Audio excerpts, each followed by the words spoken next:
All right, you ready? I mean, our tagline is we're seeking to... Welcome, everybody. Thank you for coming.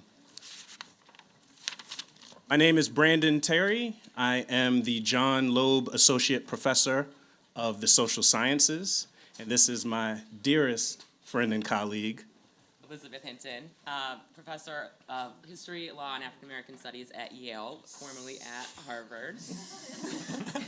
Trying to fix that.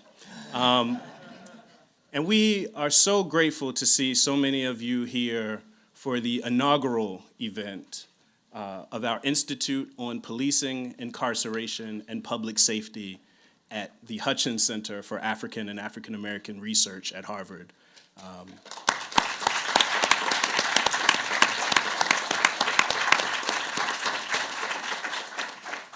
Our institute, with support from the Wagner Foundation and Paul Buttenwieser, has been hard at work for the past year and a half, pulling together a new approach here at Harvard for the study of these issues.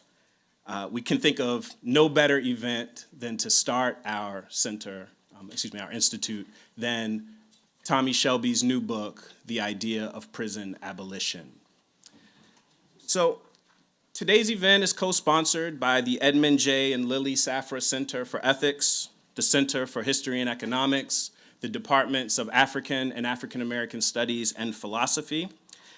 And they're supporting the work that we do here at the Institute. Our Institute is an interdisciplinary initiative that seeks to advance our ideas about the kinds of ideals and principles, the kinds of systems and practices that inform contemporary arrangements of punishment, policing, and public safety. Our goal is to fundamentally reimagine how we pursue justice and peace from a community-based perspective. We do this by focusing on three things that I hope you'll bear with me to share before we begin this afternoon. The first, following the civil rights lawyer Bryan Stevenson, is that we believe in the idea that there's power in proximity. Our research partnerships and initiatives aim to learn from, empower, and serve groups that are especially vulnerable or who have already experienced criminal supervision. We aim to empower the voices of presently and formerly incarcerated persons and survivors of violence and their families. Second, the challenge of reimagining public safety and justice demands interdisciplinary and collaborative work. The study of crime, punishment, and policing has been dominated by qualitative and empirical social scientists, many of whom have produced wonderful field-defining work. But we think in this new era of research, that work has to be augmented by path-breaking research in normative analysis and historical analysis, both fields that we draw on in our own scholarship and that are on display here in Tommie's book. Lastly, we aim to collaborate with community-based organizations to develop policy solutions and other public-facing narrative work concerning crime, punishment, policing, public safety, and justice. We don't think these things can be studied in isolation, and one of the things that we found most dynamic about Tommie's book is that he's trying to hold all of these together in his intervention into a pressing debate. Ultimately, our work will ensure that these questions receive prominence and serious engagement, not just in curricula or in a moment of crisis, but in the long, difficult, and vital navigation of the questions of living together that we have to endure in society. Thank you so much for that, Brandon. And I just want to echo to say how honored I am to be serving as founding co-director of our institute and to thank all of our sponsors, but also all of you for coming. It's just really wonderful and heartening to see so many esteemed, friendly faces, and it feels really good to be back. I haven't been back on campus since the before times. So for all the reasons that Brandon said, we really felt like this would be the perfect way to kick off our institute, and we have a dream team of some of the best minds thinking about these issues. So here's how this is going to work. Tommie is going to talk about the book for a little bit. We'll hear responses from our panelists. We're going to have a discussion, and then we're going to open it up to questions from you. So let me tell you a little bit about the people that we'll be hearing from this afternoon. Harvard's Caldwell Titcomb Professor of African American Studies and Philosophy, Tommie Shelby, needs no introduction. I'll just encourage you to read, in addition to the Idea of Prison Abolition, which many of you, hopefully, if you came early enough, grabbed a copy and will be walking home with, courtesy of our institute today, Shelby's other books, 2016's Dark Ghettos, Injustice, Dissent, and Reform, and 2005's We Who Are Dark, The Philosophical Foundations of Black Solidarity. He is co-editor with Brandon M. Terry of To Shape a New World, Essays on the Political Philosophy of Martin Luther King Jr., and with Derek Darby of Hip Hop and Philosophy, Rhyme to Reason. We have Christopher Muller, one of the leading sociologists on the political economy of incarceration in the U.S. from Reconstruction to the present. He is an associate professor of sociology at the University of California, Berkeley, but this year he's on campus as a Radcliffe Fellow, where he's working on a project that seeks to explain why the Black incarceration rate was lower in the South than in the North for much of the 20th century, why it was lowest in the Cotton Belt, and why it began to increase when it did. I'm guessing that increase started in the 70s? Okay. Just want to make sure I'm still on point. Muller has been a Robert Wood Johnson Foundation Health and Society Scholar and has received grants and fellowships from the National Science Foundation and the Russell Sage Foundation. His research has been published in journals such as the American Journal of Sociology, Demography, and Science, and he has received numerous awards, including the Roger V. Gould Prize and the William Julius Wilson Early Career Award. Muller earned his PhD in sociology here at Harvard. We have Daryl Atkinson, the co-director of Forward Justice, a nonpartisan law, policy, and strategy center dedicated to advancing racial, social, and economic justice in the U.S. South. 55,000 North Carolinians with prior felony convictions became eligible to vote in the recent midterms due to the legal battles that Forward Justice is fighting, with Atkinson serving as lead attorney. So I just want to pause here for a minute just to weigh the gravity of the situation, which connects also with Christopher Muller's work. In North Carolina as a whole, Black people are 21% of the voting age population, but 42% of the people who are disenfranchised due to a felony conviction. In the Charlotte metropolitan area, the disparity is even higher. Black citizens are 7 times more likely to be disenfranchised than their white counterparts. In the Raleigh area, it's 6 times more likely. So we know how important the struggle for voting rights is, especially for incarcerated and formerly incarcerated people. So I just wanted to take this opportunity, Daryl, to thank you for the critical work you and your organization are doing. That's not all. Before helping to expand American democracy through his work with Forward Justice, Atkinson came to know the U.S. criminal legal system from the inside out, from its prisons to its public defender offices to the executive level law enforcement agencies. Before serving as co-director of Forward Justice, Atkinson was the first Second Chance Fellow for the U.S. Department of Justice. In 2014, he was recognized by the White House as a reentry and employment champion for change for his extraordinary efforts to facilitate employment opportunities for people with criminal records. Before working at the DOJ, Atkinson was a senior staff attorney at the Southern Coalition for Social Justice, and before that, he served as a staff attorney at the North Carolina Office of Indigent Defense Services. His expertise across domains in the criminal legal system, which Tommie Shelby takes us through beautifully in the Idea of Prison Abolition, are truly unparalleled. And finally, we have the eminent scholar Vesla Weaver, Bloomberg Distinguished Professor of Political Science and Sociology at Johns Hopkins University, non-resident senior fellow at the Brookings Institution, and faculty affiliate of the Justice Collaboratory at Yale University, of which I am also a proud member. Weaver has produced leading scholarship and pioneered concepts to understand the role of incarceration and policing in race-class subjugated communities and the development and consequences of the coercive institutions in American democracy.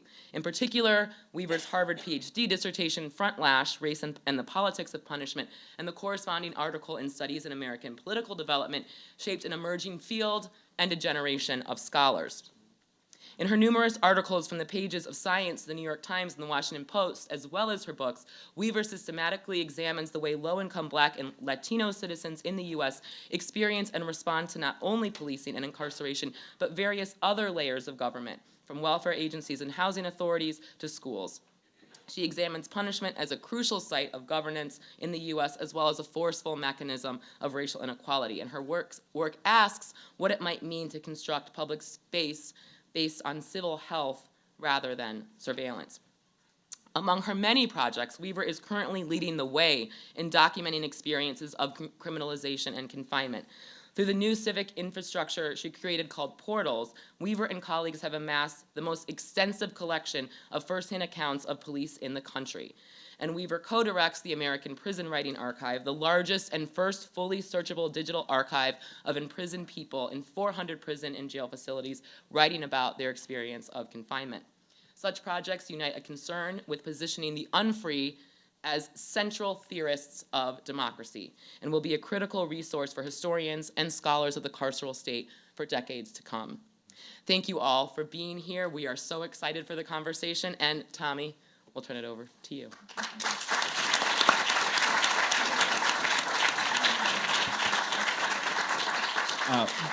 We just ask again that everybody silence their phones too. Thank you.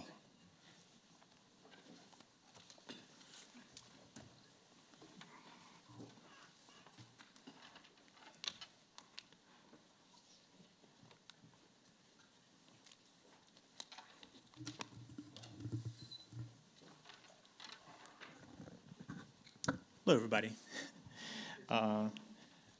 Thank you all for being here today.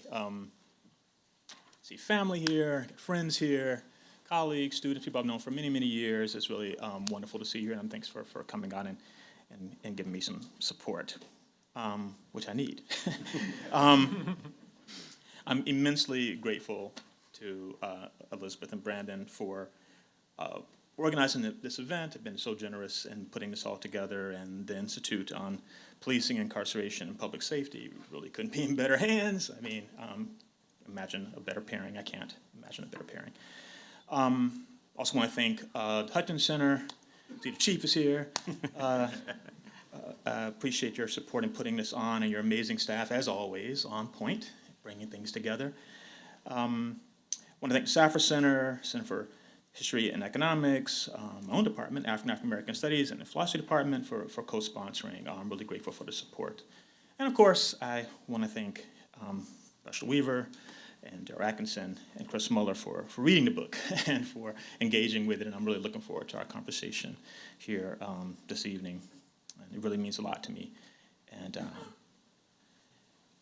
so I thought I'd just say this a little bit. I'll be brief because I think I really wanted to have a conversation about these questions. But let me try to frame the book and kind of what I was trying to accomplish in it. So how did I come to write a book about prison abolition? Well, I kind of started with critical reflection on the problem of mass incarceration. And so let me just really briefly just review just a few basic facts about imprisonment in the United States. The U.S. has the highest incarceration rate in the world, as many people know now, with some 639 prisoners per 100,000 people. Just for comparison purposes, in Wales there are some 131 prisoners for every 100,000 people. In France, 93. In Germany, 69. In Japan, 37 per 100,000 people. So in the United States, we're talking about almost 5 times the imprisonment rate of England and Wales, almost 7 times the imprisonment rate of France, 9 times the rate of Germany, and by some estimates, some 17 times the rate of Japan.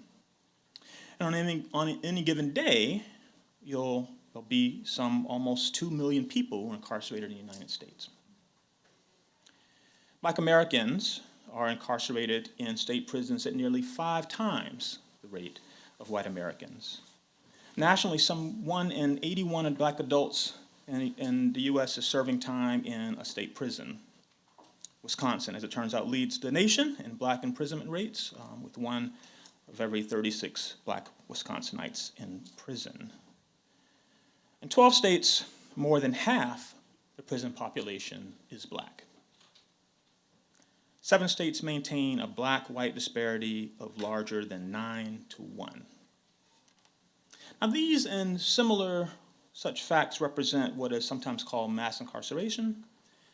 There's, as many of you here know, a growing scholarly literature in a range of fields, in legal studies, and history, and sociology, and political science, and other fields, that attempts to try to explain the causes and consequences of mass incarceration.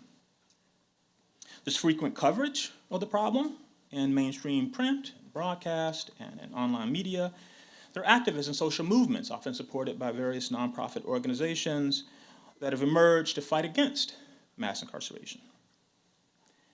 Now, I was thinking about this last night, and I actually don't remember exactly when I first became acquainted with the problem. I mean, there's a way in which I think I probably have been familiar with it in some way since the 90s, because it's a thing that kind of bubbles up broadly in Black political culture and in Black expressive culture. But I probably kind of first became aware of it kind of in a scholarly capacity by reading maybe articles by Louis Vicomte, distinguished sociologist, or maybe it was Mark Myers' The Race to Incarcerate. It's published in 1999. But in any case, I wanted to take up the question and related questions, and I did so in my book, Dark Ghettos, where I tried to kind of think about the issue in a broader context of concentrated disadvantage. And there I sort of call for a range of social reforms, including criminal justice reform, along with a different way of thinking about the problem of street crime. However, many people that I greatly respect, including Angela Davis, were and still are highly critical of criminal justice reform. And they were calling for and still call for abolition as a response to this problem and others. And when I wrote Dark Ghettos, I was aware of the abolitionist position, but I didn't really tackle it directly. I felt like I needed to decide for myself whether the posture of reform or even radical reform was sufficient for justice. And so the idea of prison abolition is really sort of product of my study and reflection on this question. That's something I felt like I needed to think through for myself. And what you have are those reflections. Now, I've structured the engagement with abolitionist ideas around the life and writings of Angela Davis. She's sort of the principal interlocutor in the book, though ideas and arguments from several other leading abolitionists are considered as well. So why do that? Well, for one reason, I think the abolitionist movement is not really unified by a single philosophy or a set of basic principles. You're really talking about great ideological diversity in abolitionist writings. You'll see, strands of anarchist thought, of Marxist thought. You'll see pacifist notes in there and other such. And it's sort of hard to think about it as a coherent philosophy with such a big tent. Now, this is not a criticism. This is true of many social movements. It's true of Black Power. You have Black Power at everything from revolutionary Black nationalism to conservative Black capitalism, right? So it's not a problem, but it becomes harder to engage with such ideological diversity. And so that was part of the reason for kind of focusing on a particular strand of thought. And part decided just out of my own interest, right? I'm most interested in abolition ideas that are defended within the broader Black radical tradition. It's a tradition that I call my own. And so the question kind of arises for me in the context of that tradition, a question about whether abolition should be a part of one's outlook insofar as one is committed to that point of view. Davis, of course, has been reflecting on and resisting the prison system for more than 50 years. She's an extremely insightful and obviously highly influential critic of the prison industrial complex. She's a leading, if not the leading, abolitionist thinker in the Black radical tradition, and also, I think importantly for me, a distinguished philosopher. Many of the people who write in the abolitionist tradition don't come from the field of philosophy. They come from a range of other fields. But Davis, though, writes across and for a range of disciplines, and as an interdisciplinary scholar herself, is a trained philosopher and writes in a way that is not only legible to me, but in a way that I feel like I can really engage with.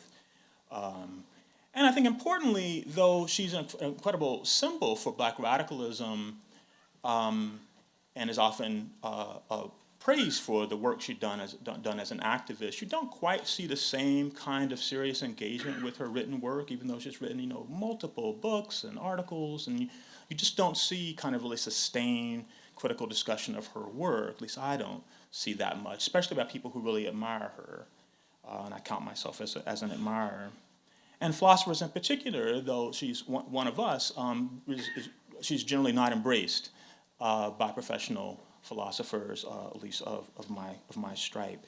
So I thought it was important to engage with her as a philosopher, as a fellow philosopher on this question. So these are just some of the reasons for why I structured this conversation around her, though it is important that I do try to consider a range of other arguments and points of view that come out of abolitionist writings. So what's prison abolition, right? This is, you can mean lots of different things by it. I think of the abolitionist vision as encompassing sort of two broad claims. First is the view that imprisonment is an immoral and ineffective way to respond to harmful wrongdoing, and the practical call to do away with the practice.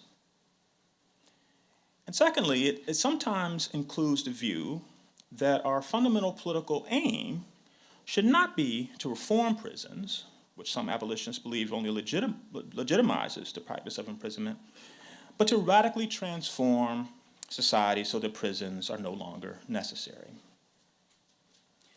Now, I approach the issue here primarily by answering two broad questions. The first question we put maybe like this: can the practice of imprisonment be justified despite existing structural injustices? Or should the use of prisons be discontinued, whether wholly or in part, until these injustices are rectified?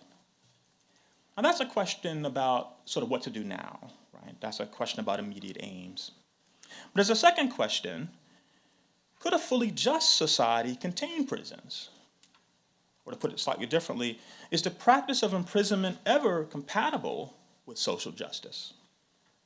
And that's primarily a question about long-term goals. It's about fundamental aspirations. And I try to address both those questions in the book. So why is it important to answer these questions? Why are these questions worth asking? Well, one is, I think, probably obvious now. Maybe it wasn't when I first started writing about it, or thinking about it, I should say. The abolitionist movement is gaining momentum. Many now are entertaining the idea of abolition, where before they might have just been dismissive of it or just thought it was absurd, not worth engaging with. So I've kind of come to think that it's really a good time, in a way, for would-be reformers to sort of test their views against a potentially superior alternative. But I also think that any practice that causes great suffering and deprives people of basic liberties, that this should be the subject of great scrutiny and critical assessment. We shouldn't be complacent about a practice like that. So even if there weren't a flourishing abolitionist movement, the question, I think, would still be very, very much worth asking and taken seriously. What does philosophy have to add? It's always a good question. Well, I take it as part of the vocation of philosophers to question received notions and to question common sense. Prisons are generally seen as justified deprivation of freedom. Not only that, but also as, in a sense, kind of natural, almost permanent features of our social lives together. And it rarely gets much scrutiny. We just take it for granted. There's a prison, and and not much thought to the fact that of the deprivation, harm, and anguish that it so often causes. But I think it's important to ask, and this is the kind of question philosophers like to ask: is a practice like this really justified? Yeah, it's been around for a long time, but maybe we should step back from it and ask ourselves: should we continue it? And I think philosophers are generally good at asking and sometimes answering questions like that. Now, the book is sort of premised on the notion that philosophical reflection can at least sometimes be helpful when we're trying to decide whether to join or abandon or even oppose a political cause. I think it's been true in other domains, whether that be around reproductive rights, multiculturalism, animal rights, other kinds of things where philosophers have engaged the question and raised the question: is this a good cause? Is this something that's worth taking up? And so I think in another way philosophers can be helpful in this domain in asking that question, because here you have a social movement, and those of us who aren't already in it have to ask ourselves, should we be a part of it? And I think philosophers are sometimes good at asking the relevant questions around that. Abolitionists raise a wide range of objections to prisons. I'm sure I don't take up every possible objection you could raise against prisons, but let me just mention really briefly a few of the ones I do try to take up. Some people will argue that prisons serve as instruments of political repression, that they are dehumanizing and inhumane, they are akin to slavery in ways that makes it objectionable as a practice, that if not akin to slavery, at least a legacy of slavery, and that could be a reason for objecting to it. Some people argue that the institution is racist, either inherently so or that it perpetuates racism in a way that is difficult to overcome. Some will argue it's a form of economic exploitation for capitalist gain. Some think it's ineffective at controlling and reducing crime, that it's unnecessary and needlessly harmful.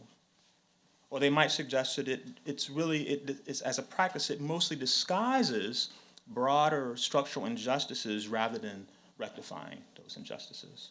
So these are some of the objections that people raise in abolitionist writings to the practice of imprisonment. And I consider them, try to think through these objections and more. And I think there's actually a fair bit of truth in each of them. But I think there's also some limitations and some flaws, and I try to spell these out. Broadly, in the book, I'm arguing that the practice of imprisonment, at least under certain circumstances, and I try to explain what those are, that it is, or at least can be, a socially necessary and morally justified means to reduce the problem of serious crime.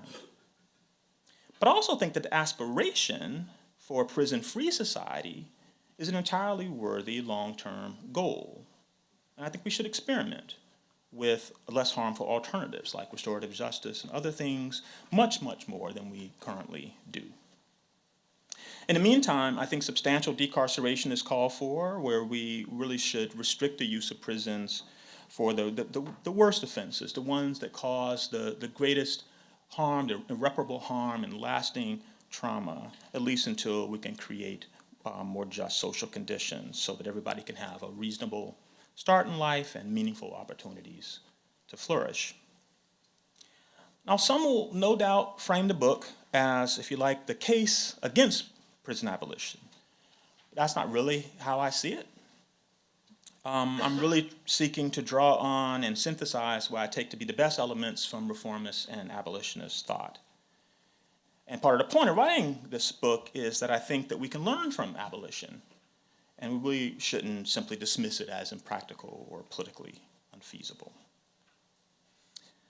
The book makes clear, I think, the necessity for not only criminal justice reform, but for broader structural reform in society, and this is a position that I also tried to advance in my previous book, Dark Ghettos. So who's the target audience?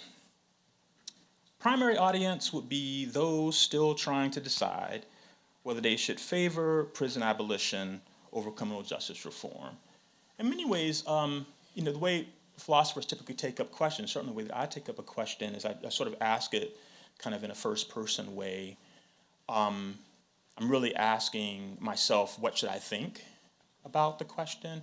In some abolitionist writings, what you have at people who they've already decided what they think about the question. They're writing to persuade and draw people into the movement. But sort of the approach or the attitude, and as I hope that readers will walk through the arguments with me, is more for you to think about what you should think about it from a first-person point of view, right? Should you be an abolitionist as you consider and think through these arguments and objections? And that's kind of how I approach it. So people who are heard about abolition, been drawn to it, thought it intriguing, but that's really the primary audience for the book. But there's a secondary audience. I do hope some committed abolitionists will read the book and perhaps consider some of the arguments that they often rely on. I think some of these arguments have power and insight, but I also think some of them are flawed or at least incomplete. Now, the book offers a philosophical examination of the case for prison abolition. The approach I take, for those of you familiar with the way I write, this won't surprise you, but the approach I take is mostly dispassionate, it's largely analytical, and at times abstract. And that might lead some people to think that I don't really have any real personal investment in the issue or have no real skin in the game. It's like more of a philosopher's kind of contemplation, but without it meaning anything to me.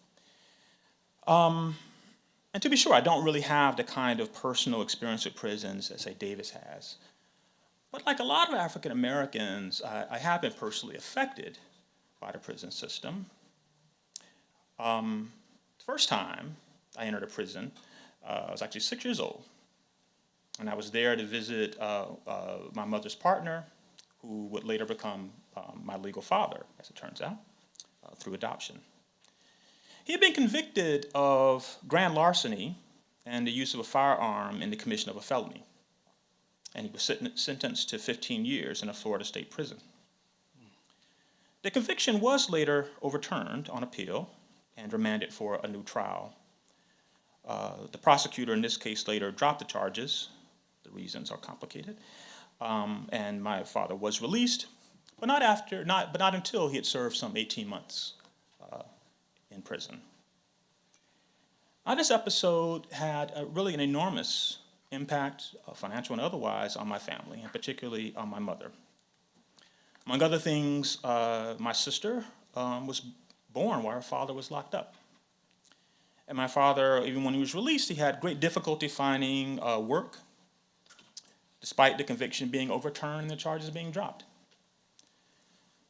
And other family members and friends have also spent time in prison or jail. I myself have been extremely lucky in more ways than I can recount. Never been sentenced to prison. Though maybe worth mentioning that when I was 14, you won't believe it, but it is true, I was arrested for bringing a gun to school. And I spent a day and a night in solitary confinement in a juvenile detention center. Again, very lucky. It was my first offense.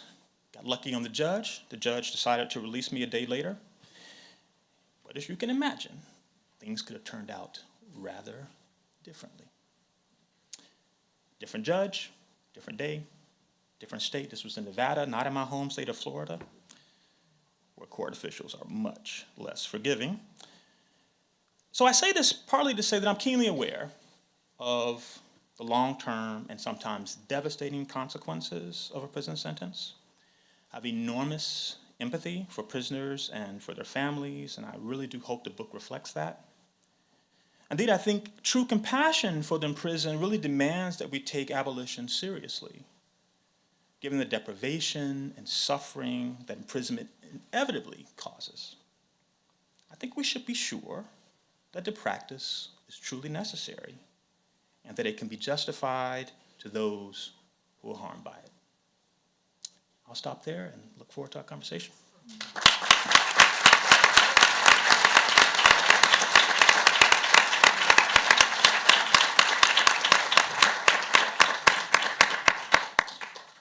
I want to thank Brandon and Elizabeth for the invitation, and Elizabeth Ross for helping to organize this panel. I really appreciate it. It has been dizzying to watch the tradition of thought and action known as prison abolitionism go mainstream. Many of the first texts on incarceration I ever read were written by abolitionist authors, and the first conference I ever attended was the Abolitionist Critical Resistance East Conference at Columbia University in 2001. It's no exaggeration to say that I would not have decided to become a sociologist or to study the history of the US prison system if it had not been for the influence that abolitionist writers had on me early in my life. Today, books on prison abolition are bestsellers, and the movement's leaders and thinkers are profiled in mainstream media outlets. We owe the prison abolition movement a great debt for denaturalizing the idea of prison, the pervasiveness of prisons in our lives, and for forcing us to ask the question, is prison necessary? As Rachel Kushner put it in her 2019 New York Times profile of the abolitionist geographer Ruth Wilson Gilmore. Tommie Shelby's book, The Idea of Prison Abolition, is a call for abolitionist thought to be taken more seriously, not just by the media, but also in the academy, particularly in Shelby's home discipline of philosophy. The book is part of Shelby's ongoing project to read thinkers in the Black radical tradition, most recently Martin Luther King Jr., and now Angela Davis, as philosophers. For Shelby, taking thinkers like King and Davis seriously means engaging their work critically. I see Shelby's book as part of his effort to advance a school of thought he calls Afro-Analytical Marxism.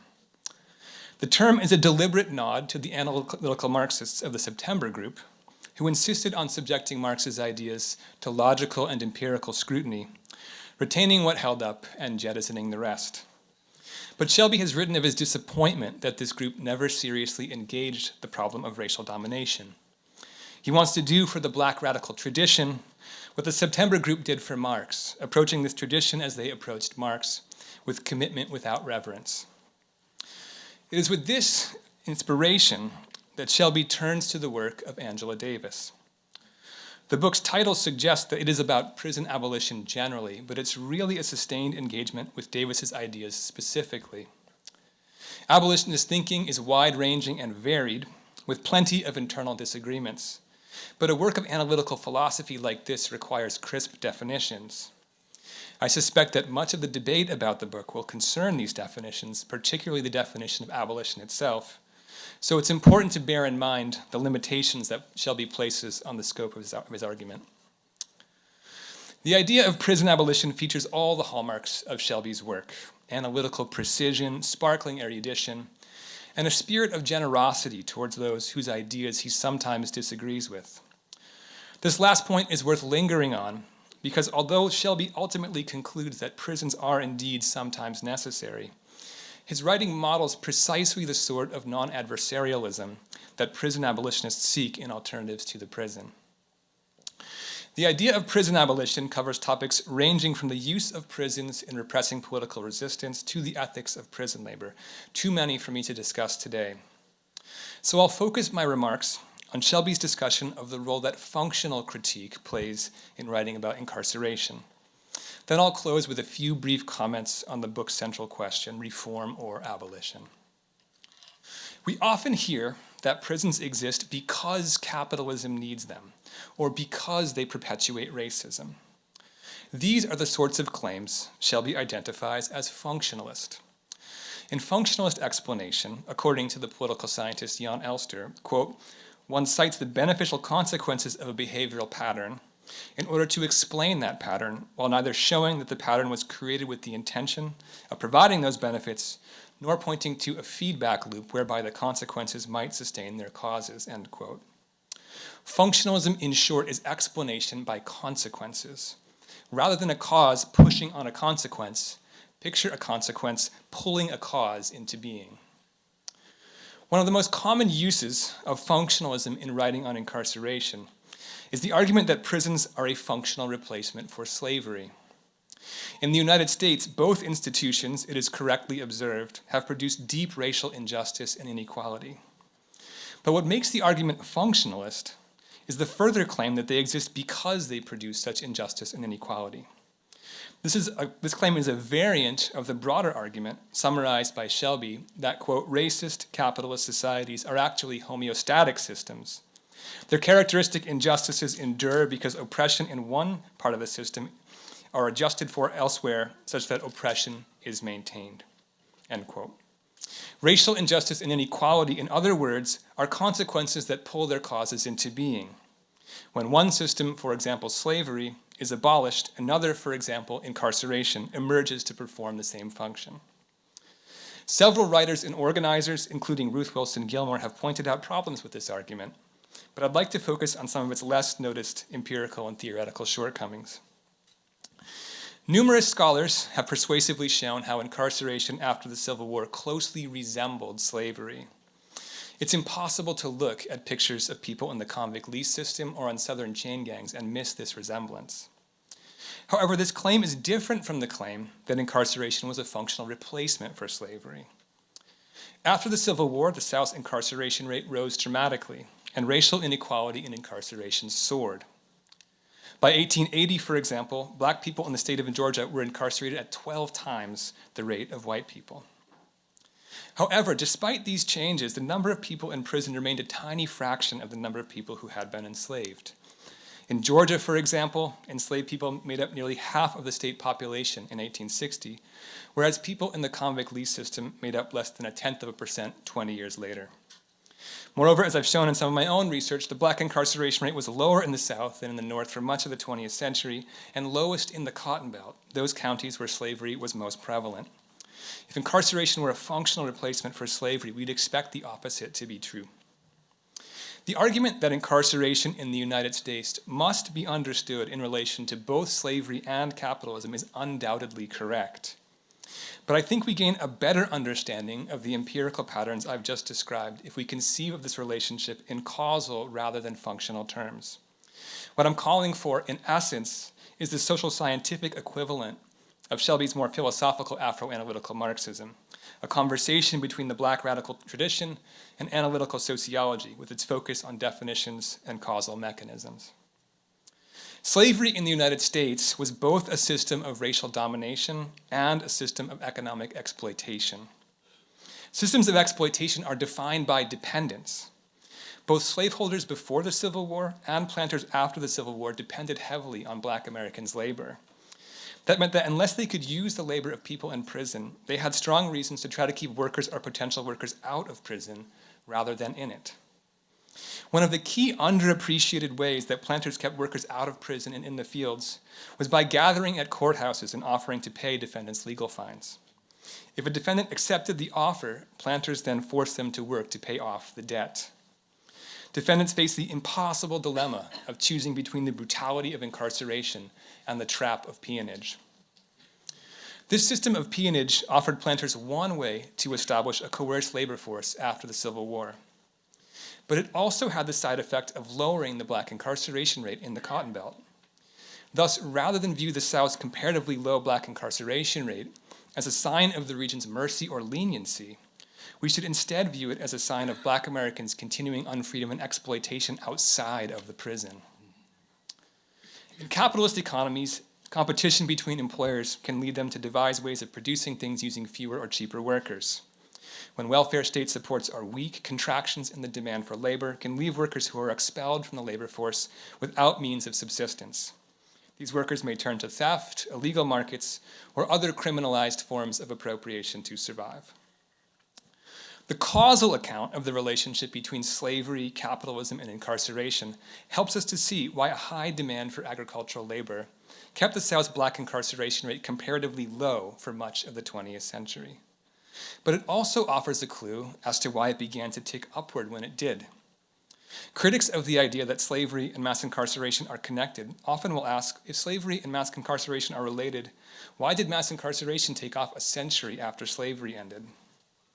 In my view, a key part of the answer is that the demand for black labor collapsed in the second half of the 20th century, first with the mechanization of cotton harvesting, then with deindustrialization.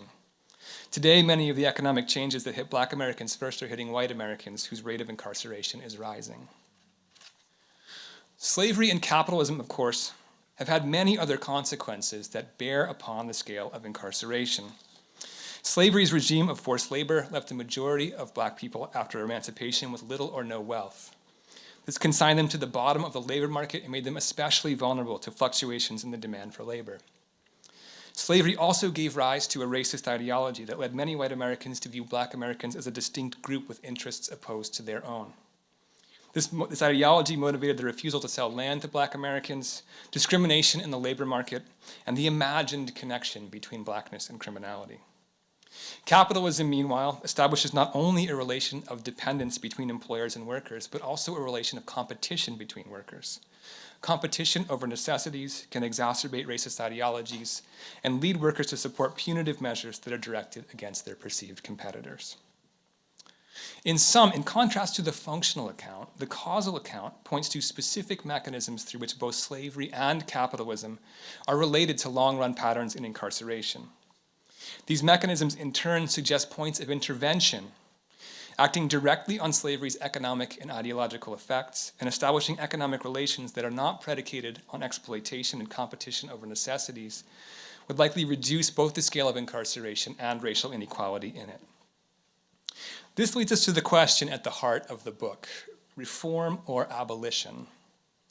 Shelby writes that his motivation for writing the idea of prison abolition was his hope that his thoughts might help others decide whether to be reformers or abolitionists. Shelby ultimately comes down on the side of radical reform. But what concretely do Shelby and abolitionists disagree about? Abolitionists acknowledge that a world without prisons is a long-term goal, not something that will be achieved tomorrow. When it comes to what to do tomorrow, the book makes clear that their main disagreement is over the wisdom of reforms internal to the prison. Beliefs about whether prison abolition is feasible or desirable often turn on prior beliefs that cannot presently be verified. Shelby argues that prison should be used as a last resort for those people who, quote, even after suffering less severe penalties, continue to show disregard for others' basic rights, end quote. Maybe Shelby is right that such people will always be with us, even in a just society. After all, he notes, quote, familiar human vices have been present in every society of recorded history, end quote. Maybe abolitionists are right, that given the astonishing ways that we human beings have recreated ourselves over the course of our history, it is unwise to assume that we will always need prisons to protect the vulnerable. In the face of this impasse, it may be that the best way to find out is to focus our efforts on the place where abolitionists and radical reformers agree, that reducing or ending our reliance on incarceration will require a broader structural transformation of society. In the causal account I've laid out, incarceration in the United States is largely the product of systems of racial domination and economic exploitation that lead people to turn against each other in their efforts to secure the necessities of life. The resounding lesson of the idea of prison abolition for me is a reaffirmation of the idea that the struggle to make public jobs, healthy environments, safe housing, and high-quality healthcare, mental health care, childcare, and education available to all should be at the top of the agenda of both radical reformers and abolitionists. Thank you.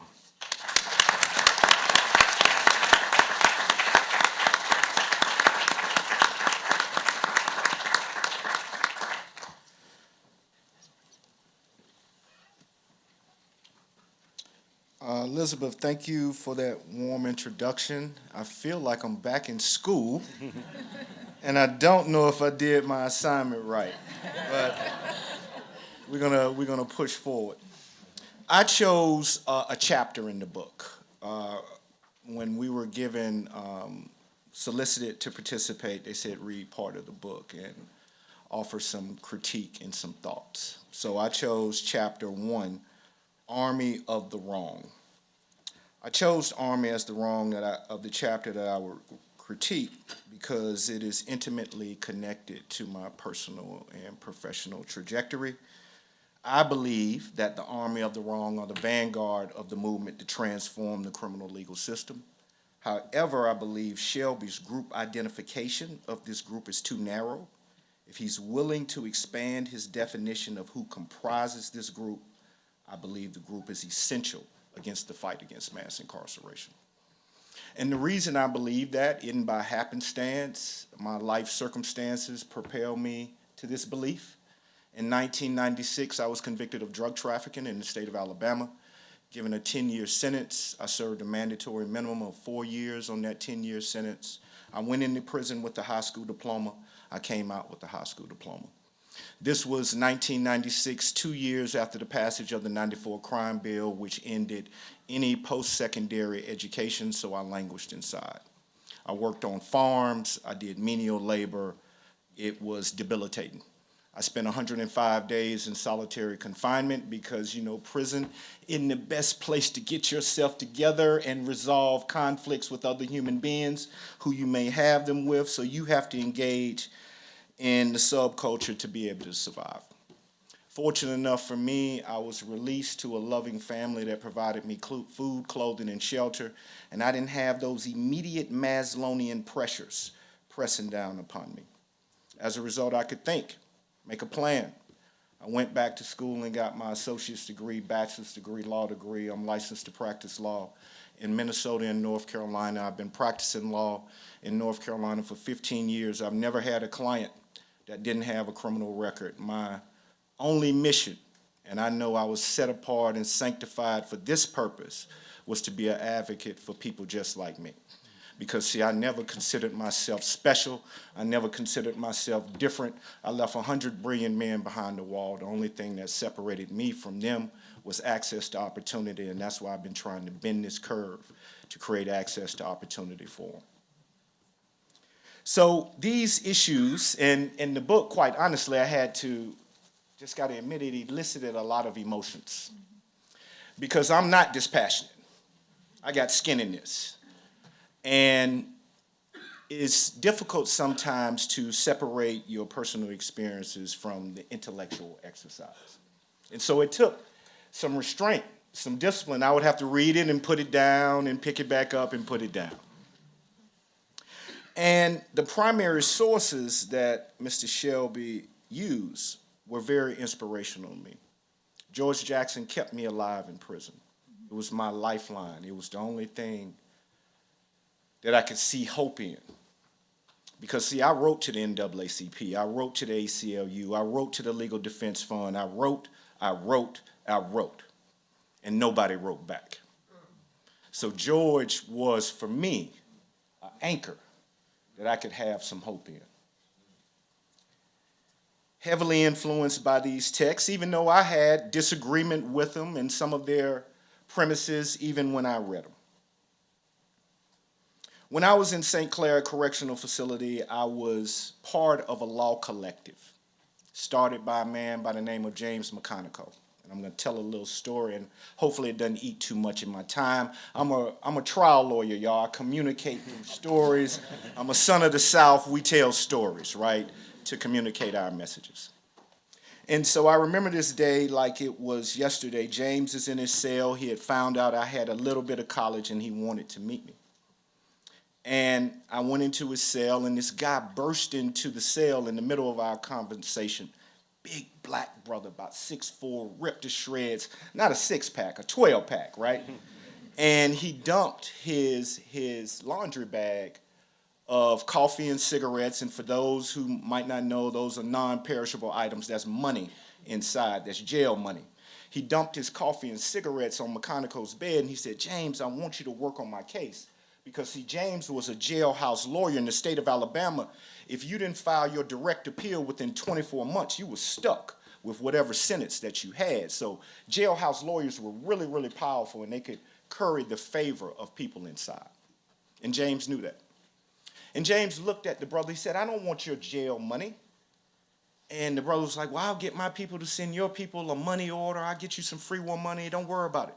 He was like, "I don't want your money." And he said, "Well, what do you want?" He said, "I want you to learn the first 10 amendments to the Constitution, the Alabama rules of civil procedure, evidence, and criminal procedure, and go do political education with Brother Mafundi. And once you do some of that, come back and see." So on any given day, instead of lifting weights, you would see 30 or 40 black men walking to the law library. James had essentially created a firm inside of the law library, right? And you'd have a group of guys over there pulling books, shepherdizing cases. You'd have another group of guys reading through transcripts. And then you'd have him and Chalmers Wright, another brother who was a leader of this movement, on the typewriter with the carbon paper making copies. Because this was before computers, when you had to make multiple copies for the federal courts to file your particular appeals. And I watched James get about 15 men out of prison because they had wrongfully revoked their parole on erroneous technical violations. But that wasn't the strength in what I saw. The strength in what I saw was men who had given up, who weren't pressing their whites anymore. St. Clair Correctional Facility, where I met James, 60% of the population had life without parole. You would ask those men how much time they had. They would say all of it. And so they were tired. They didn't have no hope, no aspirations for the future. And James was able to instill that in them by working on their cases and give them a sense of hope. And that inspired me and planted the seed and motivated for what my vocation would ultimately be. It inspires the way that we do movement lawyering at Forward Justice. We lawyer on behalf of social movements that we believe that can usher in the third Reconstruction. And so I had a little bit of trouble with this frame, abolitionist versus reform, because see, I don't define myself about what I want to tear down.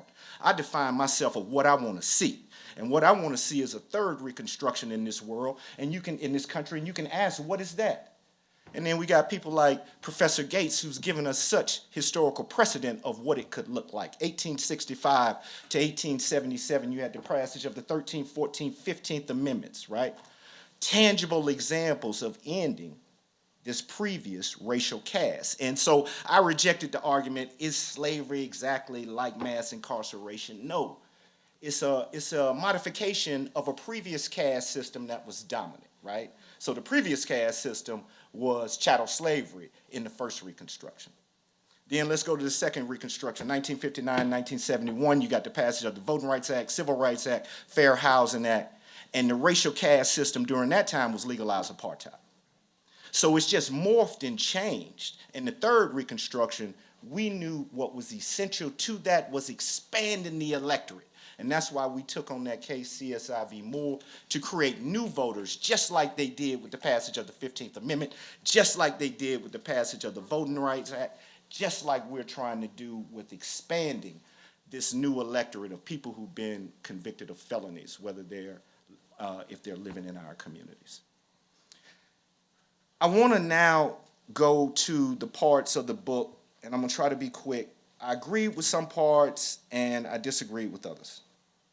So page 30, this is one place where we are in agreement, where you talk about Davis's quote, if they come in the morning. Basically, the premise was using legal work as an organizing and consciousness-raising opportunity for the jury so they can engage in jury nullification, and for the broader community so their consciousness would be raised and they could join the movement. I got personal experience with this. As I talked about in prison, how James raised the consciousness of other prisoners. On Unlock the Vote litigation, I rode 1,715 miles from Asheville to Wilmington, letting formerly incarcerated people who were living in our communities know that they had the right to vote. And so you could see the eyes opening, the consciousness raising. So using legal work in that way, I absolutely am a student of that. Page 35, here's where we start getting a little tension. I actually agree with this. Expanding the conception of prison to include ghetto residents. And you mentioned Waquan. That was like one of the first places I read his expansion of like the car. And we used to say it in prison. Prison ain't nothing but the streets with the roof on it, right? Because the same people who were living in the most disadvantaged neighborhoods, who went to the most disadvantaged schools, who went to training school, who were in foster care, were the same people, right, who ended up in the cage. So I definitely resonated with that. Here's where we start getting into some tension, 36 and 37, where you expand on their definition of political prisoner, which I always thought was too narrow. Huey P. Newton with illegitimate capitalists. How you gonna be a black Marxist and have legitimate and illegitimate capitalism? If you're a Marxist, all capitalism is illegitimate. So I thought that was, I never really squared that.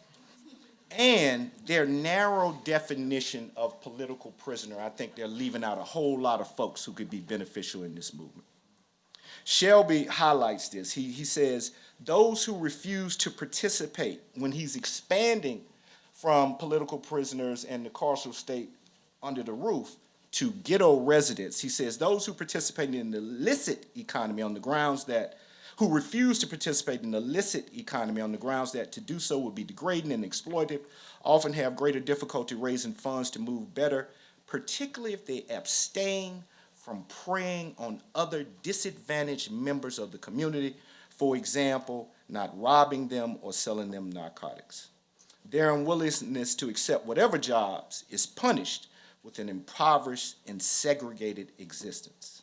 Some of those rebellious residents would have criminal records, making it challenging, yada, yada, yada. I agree with Shelby that Davis's, Newton, and Jackson's definition of political prisoners is too narrow to truly represent the army of the wrong. But Shelby's caveat of including ghetto residents who fit this definition, particularly if they abstain from preying on other disadvantaged members, by not robbing them or selling them narcotics. This language creates an unnecessary us versus them, which fortifies the current carceral logic, particularly when you talk about people who engaged in the illicit drug market. I think you have a misperception of who actually participates in that illicit drug market. Does Shelby see other capitalistic models of exchange between sellers and consumers as predatory? My personal experience of selling drugs to people in college, I never had to prey on nobody. And I was selling to other consenting adults, many of who never developed problematic drug use. I would commend to you Professor Carl Hart's book, High Price. It will fundamentally challenge you on the way that you think about illicit substances, the people who use them, how often problematic drug use even develops. Carl Hart had an NIH grant, and he found that he tested all manner of substances, from opioids to hallucinogens, and found that irrespective of the substance, the range was anywhere between 15 to 30% of people develop problematic drug use. So this idea that I'm preying on some helpless subject is just false. The data doesn't serve that. And it's moreover fortifying some of the more harmful stereotypes that have buttressed the carceral logic. Page 39, and this is where Shelby gets into this inside-outside game. Political prisoners seek to turn the ordinary criminal into political prisoners after consciousness raising, radicalization, and I personally experienced that. But it comes with a cost. My jailhouse lawyer friend, he was put on what's called diesel therapy. We have 3 maximum security institutions in the state of Alabama, and they repeatedly transferred him to each one, just one after another. And you may say, oh, that's no big deal. He's just going to another prison. But what about his family who wants to visit him? He's from Birmingham. Mobile is all the way at the bottom of the state. How do you think that's going to work out? What about his mail catching up with him? What about your belongings that get trashed every time you got to go through a new camp? Page 39, another tactic is to refrain from routine prison labor. Here, I think you were on point, Mr. Shelby, but you missed an opportunity to test your theory. In recent years, we've seen tangible examples of hunger strikes at Pelican Bay. Some of those folks have gotten out. We could have talked to them and see how that worked out for them. We have current prison strikes in Alabama and had them 2 or 3 years ago. We can talk to some of those folks to see if this is something that's viable. Because in my experience, the repression of the state is so hard and so swift and so draconian, it stamps out radicalization. Also, people aren't there long enough to get turned all the way on, right? Most people who cycle in and out of prison are there intermittently. Page 40. This kind of in-prison resistance turns social-spatial conditions of the prison into a radicalizing force, an incubator for militants, because the vast majority of prisoners are some point released.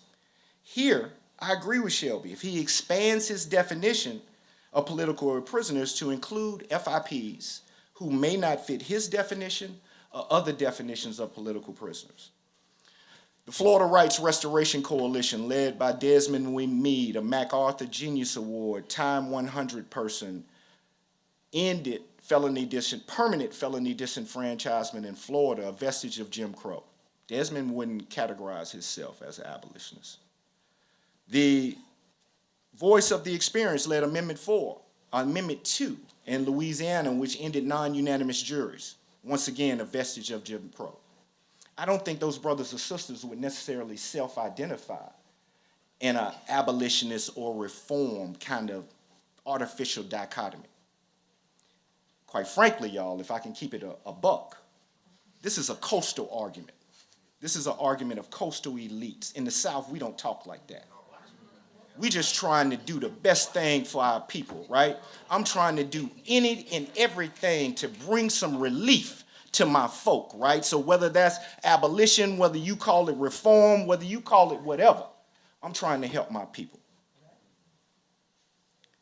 Page 42, sometimes the use of solitary confinement for political prisoners will backfire, causing other prisoners to protest and spurring unrest.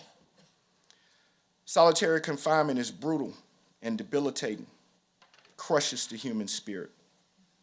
I was in solitary confinement for over 100 days, let out of my cell 1 hour a day, showered every other day, fed twice per day at 4 a.m. and 4 p.m. The tools of repression are harsh, and I'm leery of asking the most vulnerable to make this sacrifice. The people most impacted by mass incarceration are the moral center of this struggle, but they're also the most vulnerable to state oppression and repression, the folks with the least amount of privilege.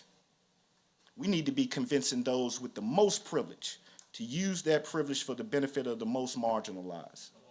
Until black, poor, and brown people are free, ain't nobody free.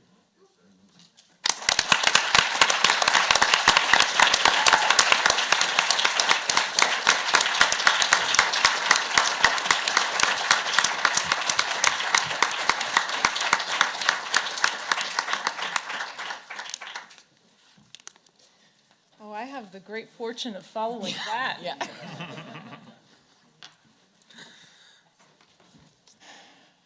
Thank you for providing this space to my dear colleagues, Elizabeth Hinton and Brandon Terry, for holding this convening around our collective future, around prison abolition, around reform. And I thank you, Professor Shelby. You have challenged me in this book. You have unsettled my assumptions. You've opened up the possibility of reconsidering my interpretations. You've posed an invitation to all of us doing the difficult philosophical analysis of the central claims of abolitionism.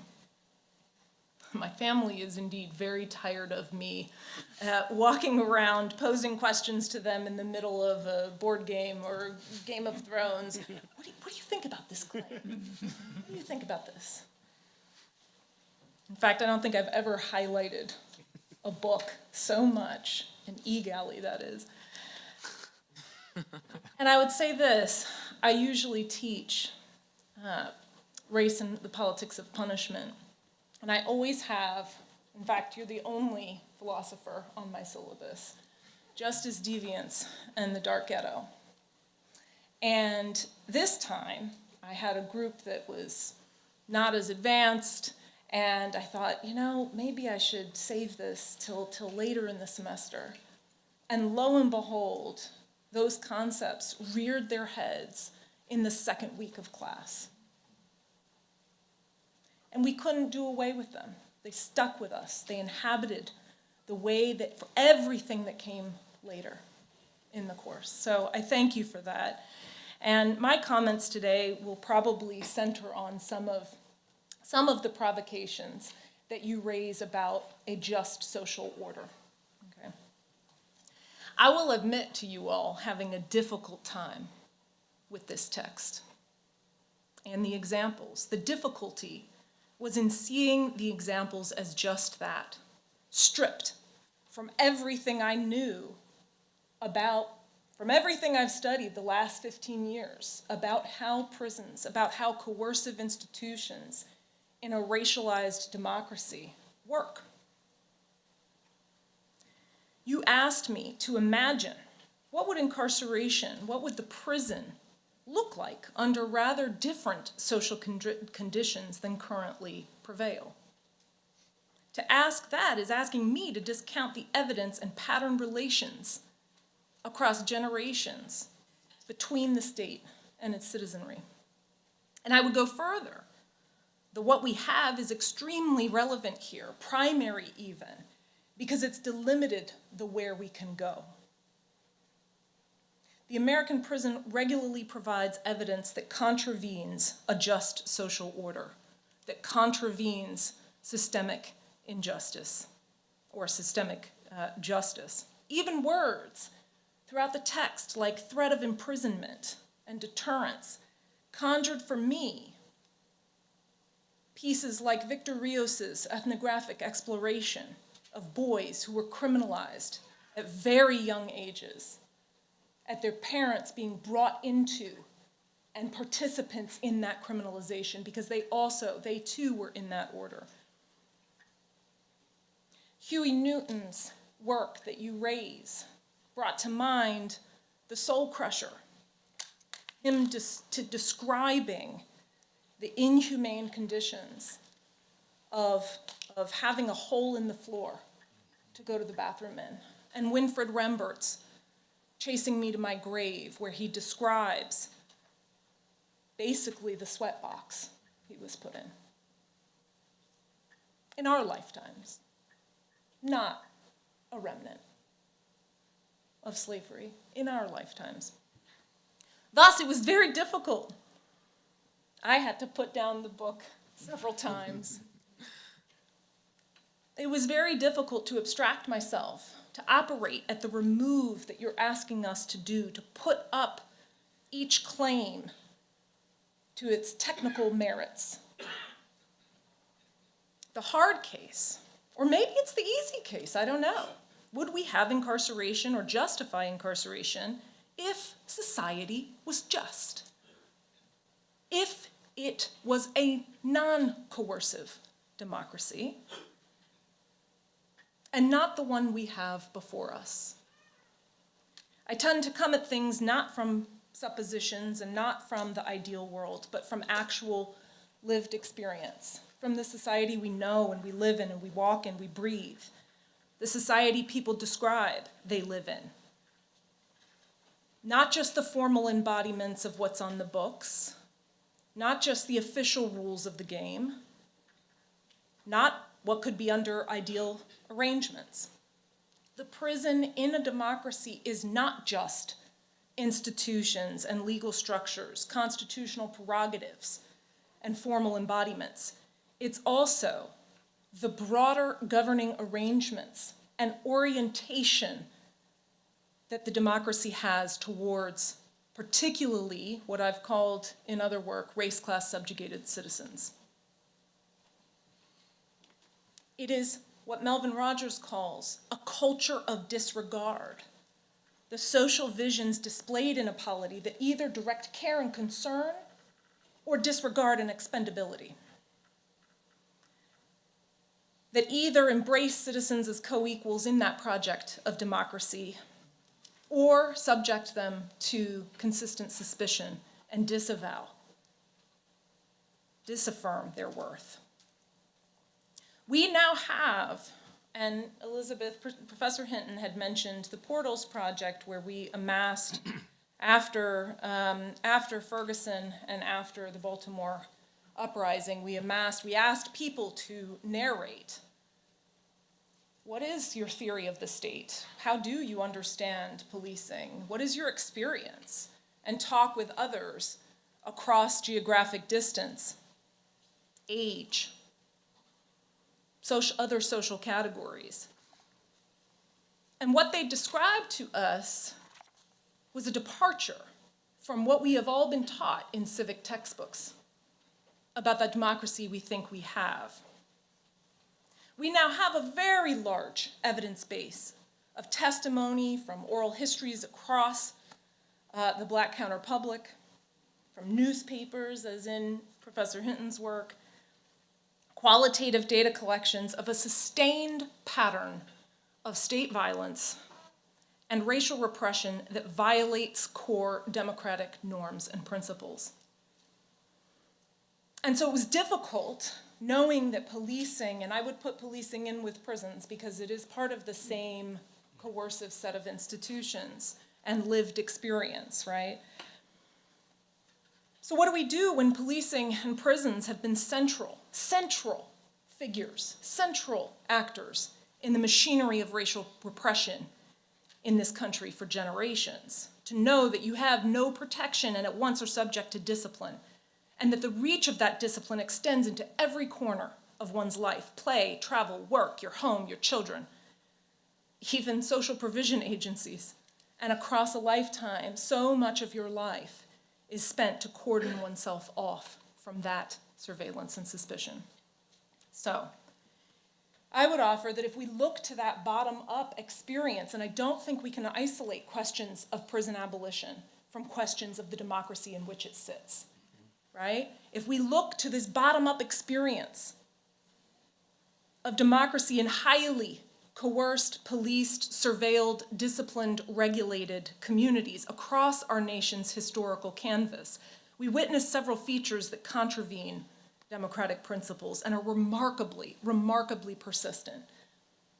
And so I had trouble with the moments in the book, or not trouble, but this is where I felt challenged, that, you know, this is a persistent historical arrangement and orientation of our state, and yet the claims that are made are that history can't actually lead us to say that reform is never justified, that incarceration is not defensible under certain conditions, right? Okay. And I would offer this, right? What do we have? One part of the citizenry and population effectively lives under a different constitution. One set of citizens encompasses broad criminal stigma, and that stigma encompasses entire demographic groups, including the law-abiding. Selective enforcement of the law is widely practiced, such that one could say we have a dual legal system in operation. Access to democratic freedoms that we all hold dear, like assembling in this room, the right to move about freely in public space, is limited, right? State violence is routine. Restrictions on voting are part of the situation. Intensive surveillance permeates private space. Police retaliation is routine. Personal autonomy is limited. You get the picture.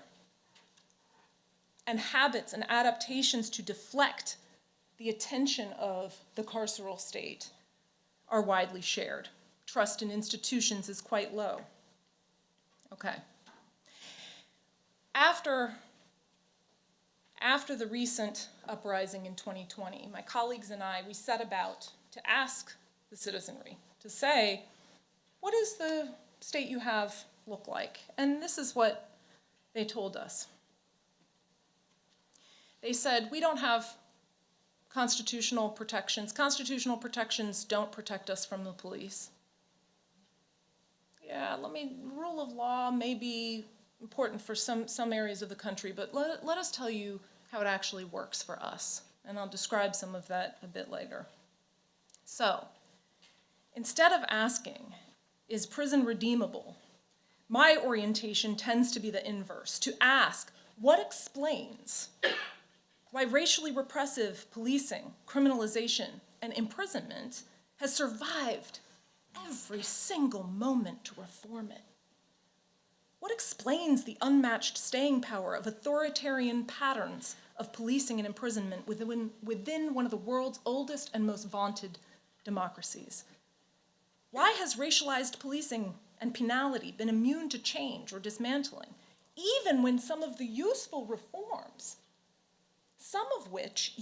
many of which make appearances in the book, like ending chokeholds, have been instituted? Why have reforms failed to dismantle such enduring practices? And why do these practices seem to expand and permeate and persist, subject to renewal and reproduction?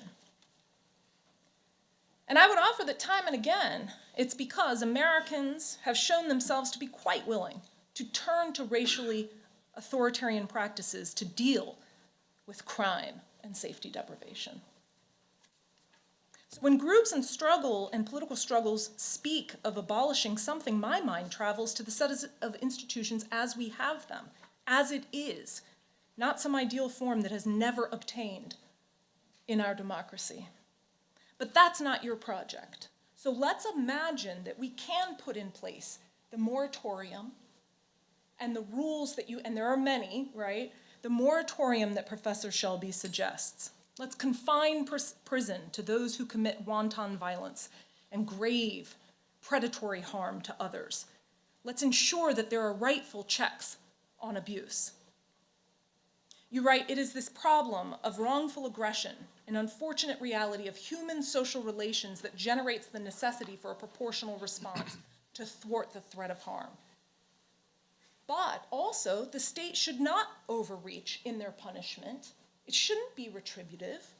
The state should honor, you say, as many of the aggressor's ordinary rights as is compatible with securing people against harmful wrongdoing."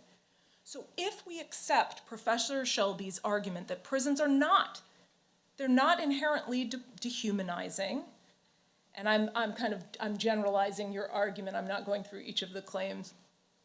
They need not be structured in the ways they are now, and given important changes to systemic injustice existing in society, amidst pervasive setbacks that you acknowledge, could we rebalance towards a system whose aim is incapacitation of those who do predatory violence?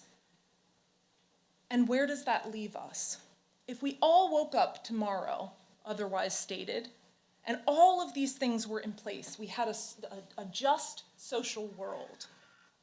We didn't have hierarchical arrangements of race-class subjugation existing in the society at large.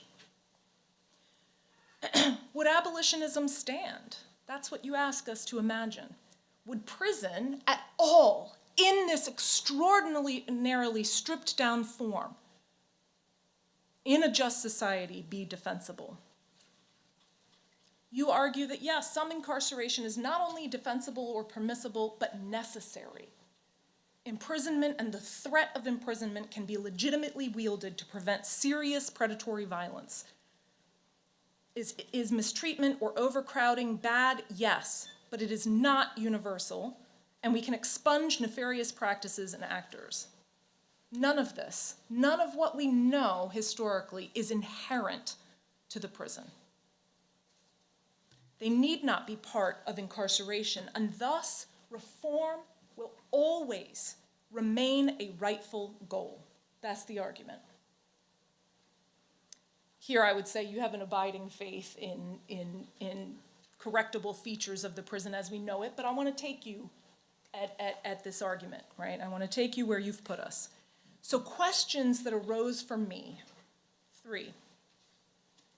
I would argue that since so much of the account hinges on one thing, one phrase, a just social order, the enterprise of understanding what a just social order entails is singularly important. And you do this in Dark Ghetto a bit. What are the features we would need to put in place? What are the features we would need to expunge to ensure the institutional arrangement we have now, which is a racialized system of unreasonable injustice, is reformed? And so I would invite us to think about that, right? And I don't have all the answers, but I have a few. It would need to include the following. To be clear, these are my sort of, as I'm listening to the book, as I'm reading the book, ideas, right? It would need to include the following. And these are not the totality of what is needed. Rather, they are what exists now that demand attention. I state these in terms of what we wouldn't have, the observable implications of a just order. First and foremost, the longstanding tradition of racial authoritarian governance would not be observed. That dual legal state that I posed at the outset would not survive. Racial inequality would no longer be an integral feature of every outcome in our society, every domain, health, education, jobs, place. The people of color would not be subjected to both capricious treatment as well as the unheeding of their actual victimization. Or those with racial power and not occupying a subjugated, stigmatized, historically expendable class would not necessarily expect to be left alone or even come to have what has been called under-enforcement, a racial privilege not to be sought out for surveillance, criminalization, and imprisonment. There would be an end to what Yunilda Gonzalez calls asymmetric citizenship, whereby democracy itself facilitates some citizens' ability to repress other citizens in the name of security, while others are named security threats, there would be no racialized prison, because inequality is not structured along racial group membership. Therefore, people aren't targeted. They're not selected out for arrest and detention based on who they are, what neighborhoods they call home, where they live or work, but only individual conduct. That would mean that youth who are now having their first encounters with democracy, with the government, by kissing the pavement and spread eagle up against officers' cars and asked for their justification to be in public space, would not have this experience. We would not have what my colleagues Joe Sauce and Josh Page have called indentured citizens, or what Mary Patillo and Gabriella Kirk call layaway freedom, whereby monies flow and are systematically drained from poor communities to the state, leading some to endure systematic plunder. Now, there are others, and you all are all probably thinking, we are quite far from that picture that I just described. Indeed, American society and governing arrangements have never brought about anything that approximates these conditions, and it fails these critical tests in every way and in every era. So would we then be justified to compel the institutional arrangement and the governing authorities more broadly to do so? And that's a question I'm left with. That's the question that abolitionists ask. I have argued that Black publics, race-class subjugated citizens, possess too much knowledge of how the state operates. They know they have a very sophisticated understanding of the actual government that exists, of actual treatment, and too little power to contest it. And I wondered where power is in the book, right? I mentioned before the dual legal system. So notice what Americans told us when we ran a survey in 2020 about how they saw the state. They said they overwhelmingly pointed to a broader understanding that they did not live within the same guardrails of democracy. They couldn't claim the central tenets of a liberal democracy, that constitutional protections were insufficient to protect them from dehumanization. Modal groups of citizens said, I have rights as a matter of law, but not in reality. 60% of Black Americans agreed that the Constitution doesn't really protect me from imprisonment, misconduct, and over-surveillance and criminalization. Similar breakdowns occurred on things like many officers see people like me as animals, thugs, and less than human, right? And I'm reacting towards your part of the book that talks about the prison is not inherently dehumanizing, and maybe it's not, but this is what we have. One Black female respondent with she actually wrote in the open-ended comments, how frustrating it is for me to feel free.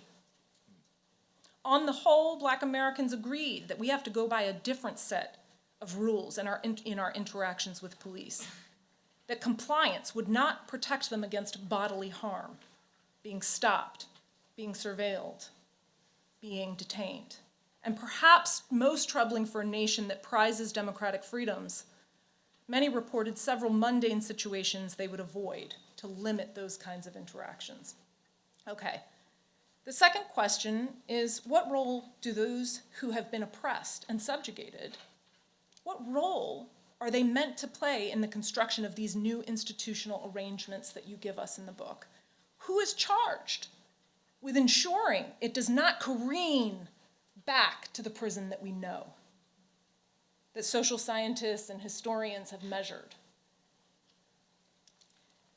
Across the 20th century, I want to give an example. Black-led groups have undertaken serious efforts to redefine this relationship to the state, to redefine what public safety would entail, what it looks like.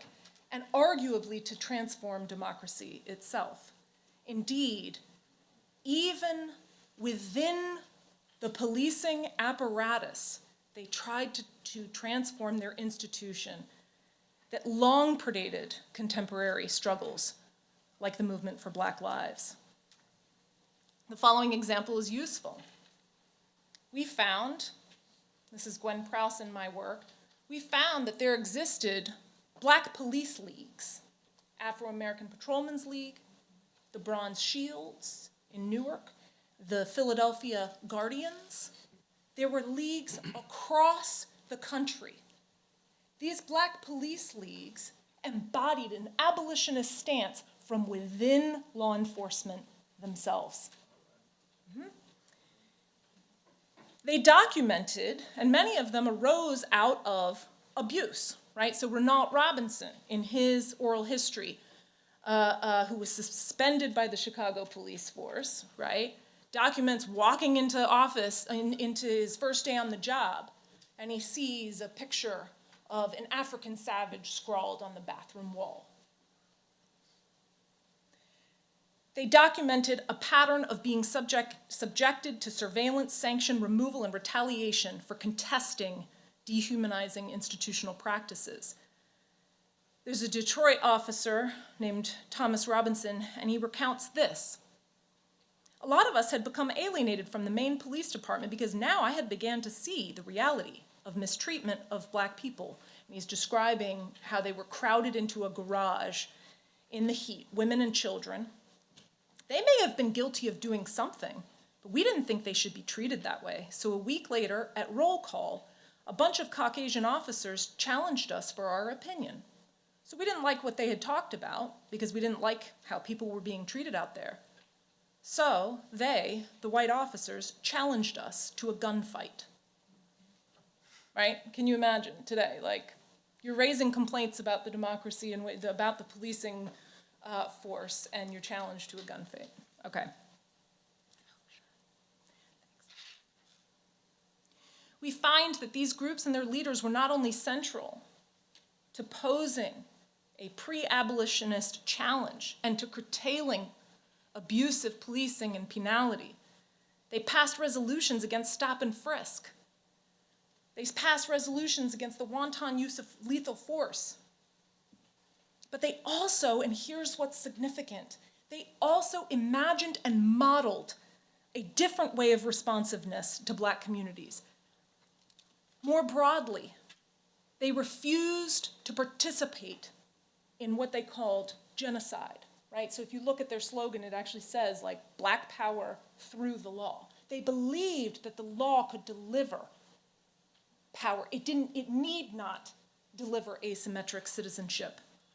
More broadly, their leaders encompassed political discourses that contested notions of episodic or aberrational mistreatment, the kind of bad apples, and instead offered up an emerging critique that reframed policing as situated within and extending asymmetries of power, exploitation, and projects of racial control and criminalization. Indeed, Renault Robinson writes in 1971 about why he formed this group. And I should say, these weren't fringe groups, right? 75% of all Black officers were members of the Afro-American Patrolmen's League, right? He says, the League wanted to clearly establish that it was not just another police organization formed for the purpose of feathering the policeman's lot. In other words, a group of Black policemen wanted to fracture the traditional relationship that presently existed between themselves and the police administration and the Black community. This relationship is, of course, a colonial police type relationship. Another question that arises for me is an argument in the book that says the foundation of the prison's legitimacy is preventing and incarcerating people who commit grave harm. But what if an important aim of police and prisons were not only crime reduction or compliance with the law, but to create social belonging? This is what Monica Bell argues in her piece on legal estrangement. And then third, So are the reforms here, I guess, Professor Shelby, I'm asking, enough to yield not just sound crime prevention and deterrence, but also greater social belonging and regard, and not the profound alienation that exists today? 3, and finally, at many points in the book, Professor Shelby argues that Angela Davis must show that the alternative social arrangement is within reach, that it's morally reasonable, and that it would be better than prison. But this negates a central orientation of abolitionist ethic, as I know it, one that is not technocratic or even well-measured principles, but aspirational, who we are and who we should become. It is about world-making. This rendering of abolition was disorienting to me, right? I don't think of abolition as ending all prisons. Instead of thinking about it as the society that is imagined, pushing us to a goal of flourishing, not only immediate sanction of non-flourishing peoples who break the law or don't break the law, as I would argue. But what if we took the idea of imagining a different world centered not on imprisoning the abandoned and precarious, but on transformation of long patterns of civic estrangement and ostracism, of racialized state failure, as Lisa Muller puts it, and legal estrangement? I would offer here Melvin, and here's where I'll end, Melvin Rogers' account of Black thinkers from David Walker to Anna Julia Cooper and everywhere in between. They imagined what Rogers calls the future not yet, to call for something that never truly existed, ways of living not yet realized. And he says this: the idea of the people functions as an aspirational category, a vision of political society not yet in existence. The aspirational view of the people marks a specific social and political fissure or rift in need of healing. Discussing the people in this way highlights that empty space that sits at the core of democracy and in which we reimagine new visions of self, society, and the character of both. And you explore deeply every facet of abolitionism and claims, what claims are made, what assumptions under those claims. But in a project meant to assess the disagreement between abolition and reform stances, we see no similar treatment of reform principles and practices and ideologies and suppositions. That's because reform isn't a philosophy, right? With components like abolition and feminism, right? It does not try to see a future of a citizen abundance and flourishing and beyond devaluation. Thank you for a tremendous book, for making me wrestle with these ideas, and I very much hope that everyone reads it and Justice Deviance in the Dark Ghetto. So thank you so much.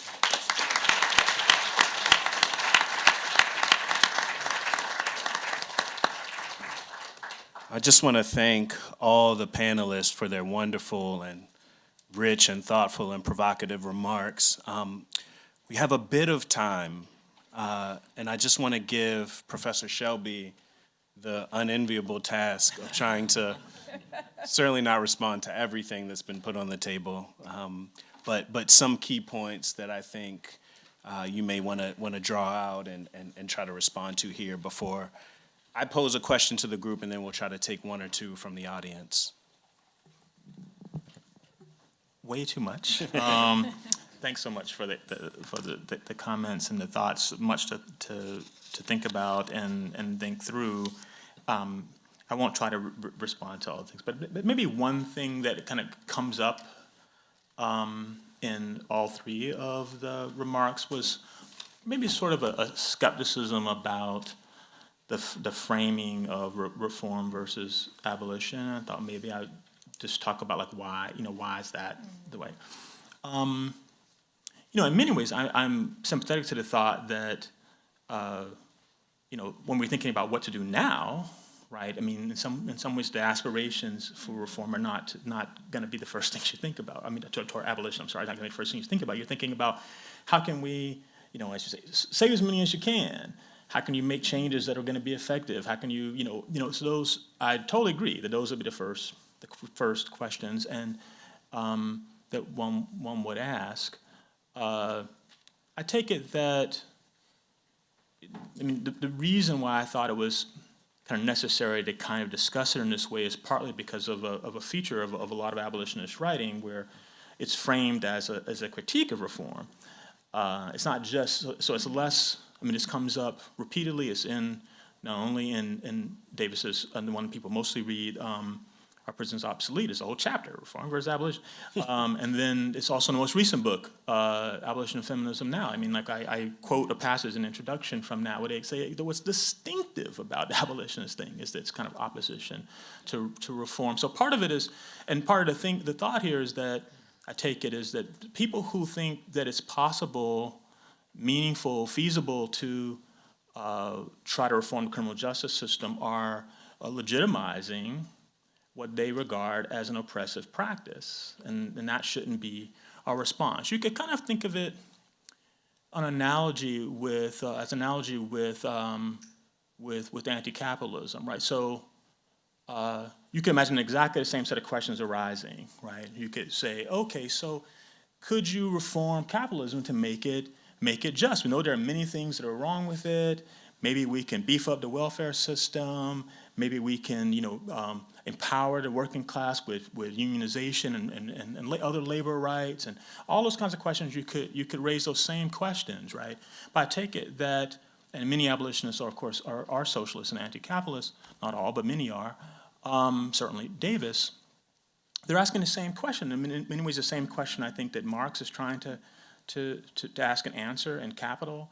It's like, and it requires a certain kind of abstract reflection that I know some people are uncomfortable with, but I don't see a way around it because you're asking, because you're trying to respond to the people that think, just take the analogy here, to the people who think there is a form of capitalist social life that is just and defensible to the people who live under it. And you can't respond to that without thinking about how a different form of social life, we're doing two things. One, showing that any change we might make, it would still be the case that the system is a form of involuntary servitude under tyrannical rule, right? So that's kind of the central Marxist claim.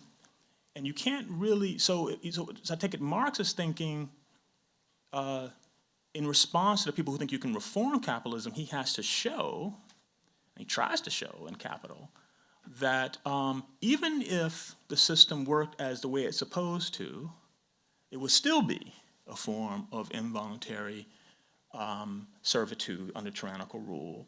I take it this is really just the same, it's just the analogous question, right? So that is the prison system one that even if it worked the way it's supposed to, as they say, even if it were reformed in a way that followed due process, that didn't, and so on, would it still be something objectionable and something we should try to overcome? So I totally sympathize with the thought that our immediate attention, practically speaking, is not really on the aspirational goal. But I think the question is still an important one to be asking, and I think it's really just the other side of the question about capitalism. So I know people often press that this is not important, but I think that's mistaken. But does it have to be an either or? Can it be a both and? Can I have a North Star of abolishing and starting anew, but while I'm in it, I'm engaging in harm reduction to try to make things less harmful as I go? Sure. I mean, the way the book was framed is like you either in this camp or you in that camp, right?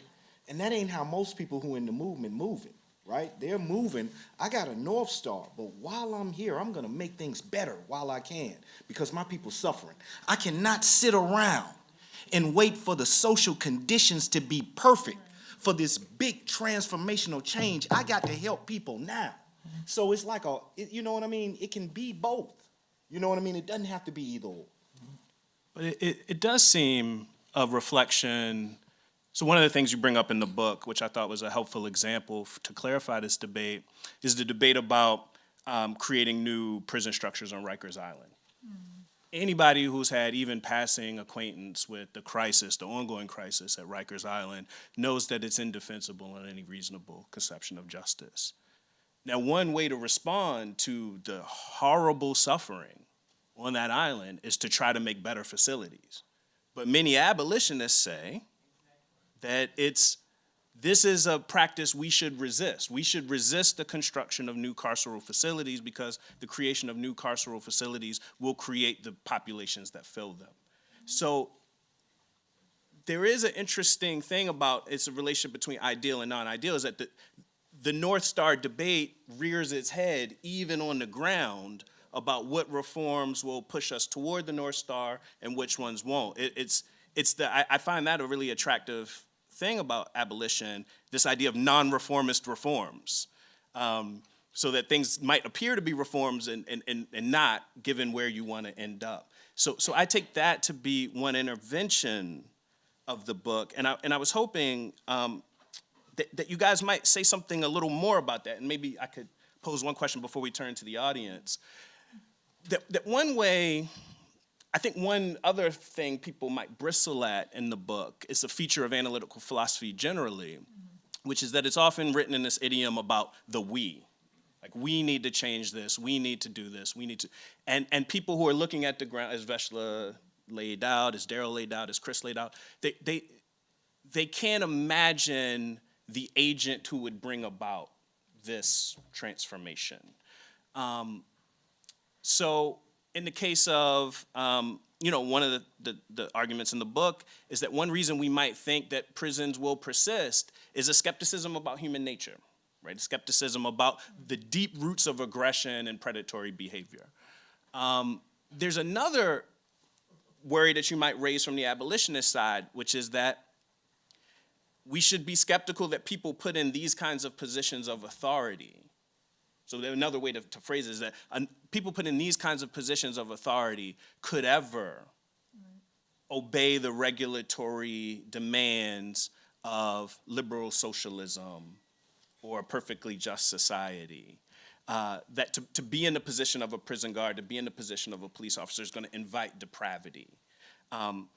Or you might think, as another point that Vesla put it, that there's a democratic problem here. And to say something more about who's going to be the agent of resistance representation for those who are most vulnerable, right? Particularly while incarcerated. So I'm hoping you might be able to speak to maybe this broader question about the agents of change as the panel, and then bracketing these two questions of like, who's gonna fill the roles in a just prison regime,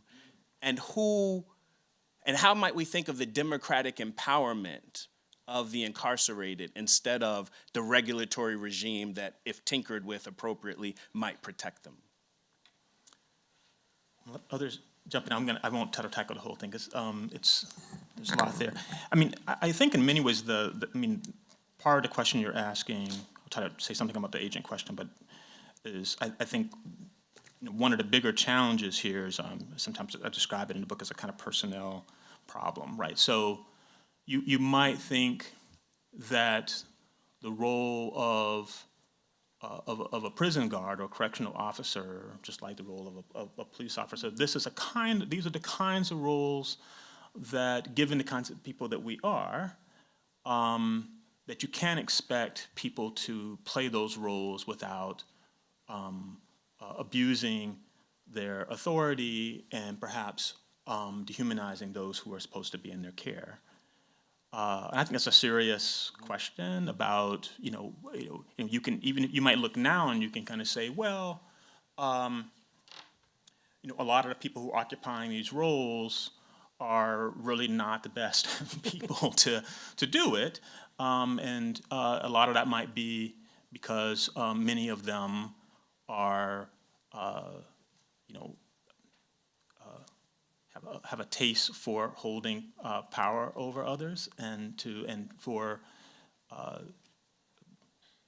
trying to force them to follow their commands and take certain pleasure in that. And if you have a lot of people, if those are the people you attract to the roles, then I think it's going to be true. So part of the question is hard to answer, right? could you attract people to those roles who aren't oriented in that way toward domination of others? Under what conditions could you attract them to those positions? And certainly in a place like the United States, which where the public by and large has been very resistant to raising the revenue to provide adequate public services for its people, and especially for its most disadvantaged people. I mean, then you don't have much of a chance to do it. So part of the question is, like, could you imagine circumstances under which where you did have that level of investment? Could you attract people who don't have that kind of taste for interpersonal domination? I don't know how to answer it. I think, of course, how many you would need depends on how many people you have in prison. So you might need many fewer under better conditions, right? And it might be not such a hard task to find people to play those roles under much better conditions, where you wouldn't have so many of the poor and disadvantaged locked up, because they wouldn't be poor and disadvantaged. The age question is hard. Too, I agree that philosophers do have the tendency to kind of do that, look over everything, and we will do this and we will do that without thinking about who's actually going to do it. I totally plead guilty to this fault. Some of it is sort of considered in the sense that Chris talks about the Afro-Analytical Marxism, and part of the kind of interrogation of Marx's assumptions are involved here, right? So, part of what Marx is giving us is a picture of a class, the proletariat, who will be the agent of social transformation, and the kind of whole theory about why they would do it, why they would be equipped to do it, under what historical conditions they would be willing to do it. And I guess I myself am somewhat skeptical of that picture of things, and imagines that it's hard. It's lots of different types of people can be drawn to a social justice cause, even for a basic social transformation. You don't necessarily know who they are, and you try to make appeals to them to look beyond narrow self-interest, to join in that kind of thing, and you don't assume that you can judge whether they will be willing to do that by knowing their class position or racial identity or what have you. So there is so it's not entirely unconsidered, this way of talking, because it's partly a kind of post-Marxist stance, if you like, of thinking that you can't, we don't have a grand theory that we can believe in, where you can be confident that the agent is emerging in history and will make its appearance at the time, and you can identify who it is. So anyway, I'll leave it there. I should let anybody on the panel want to respond to what's been said right now, or I can open up to questions. Quick on the agents, Yeah. because I got I think a real world example. I've been fortunate enough to visit Portugal, Germany, and Norway, to visit their criminal legal systems.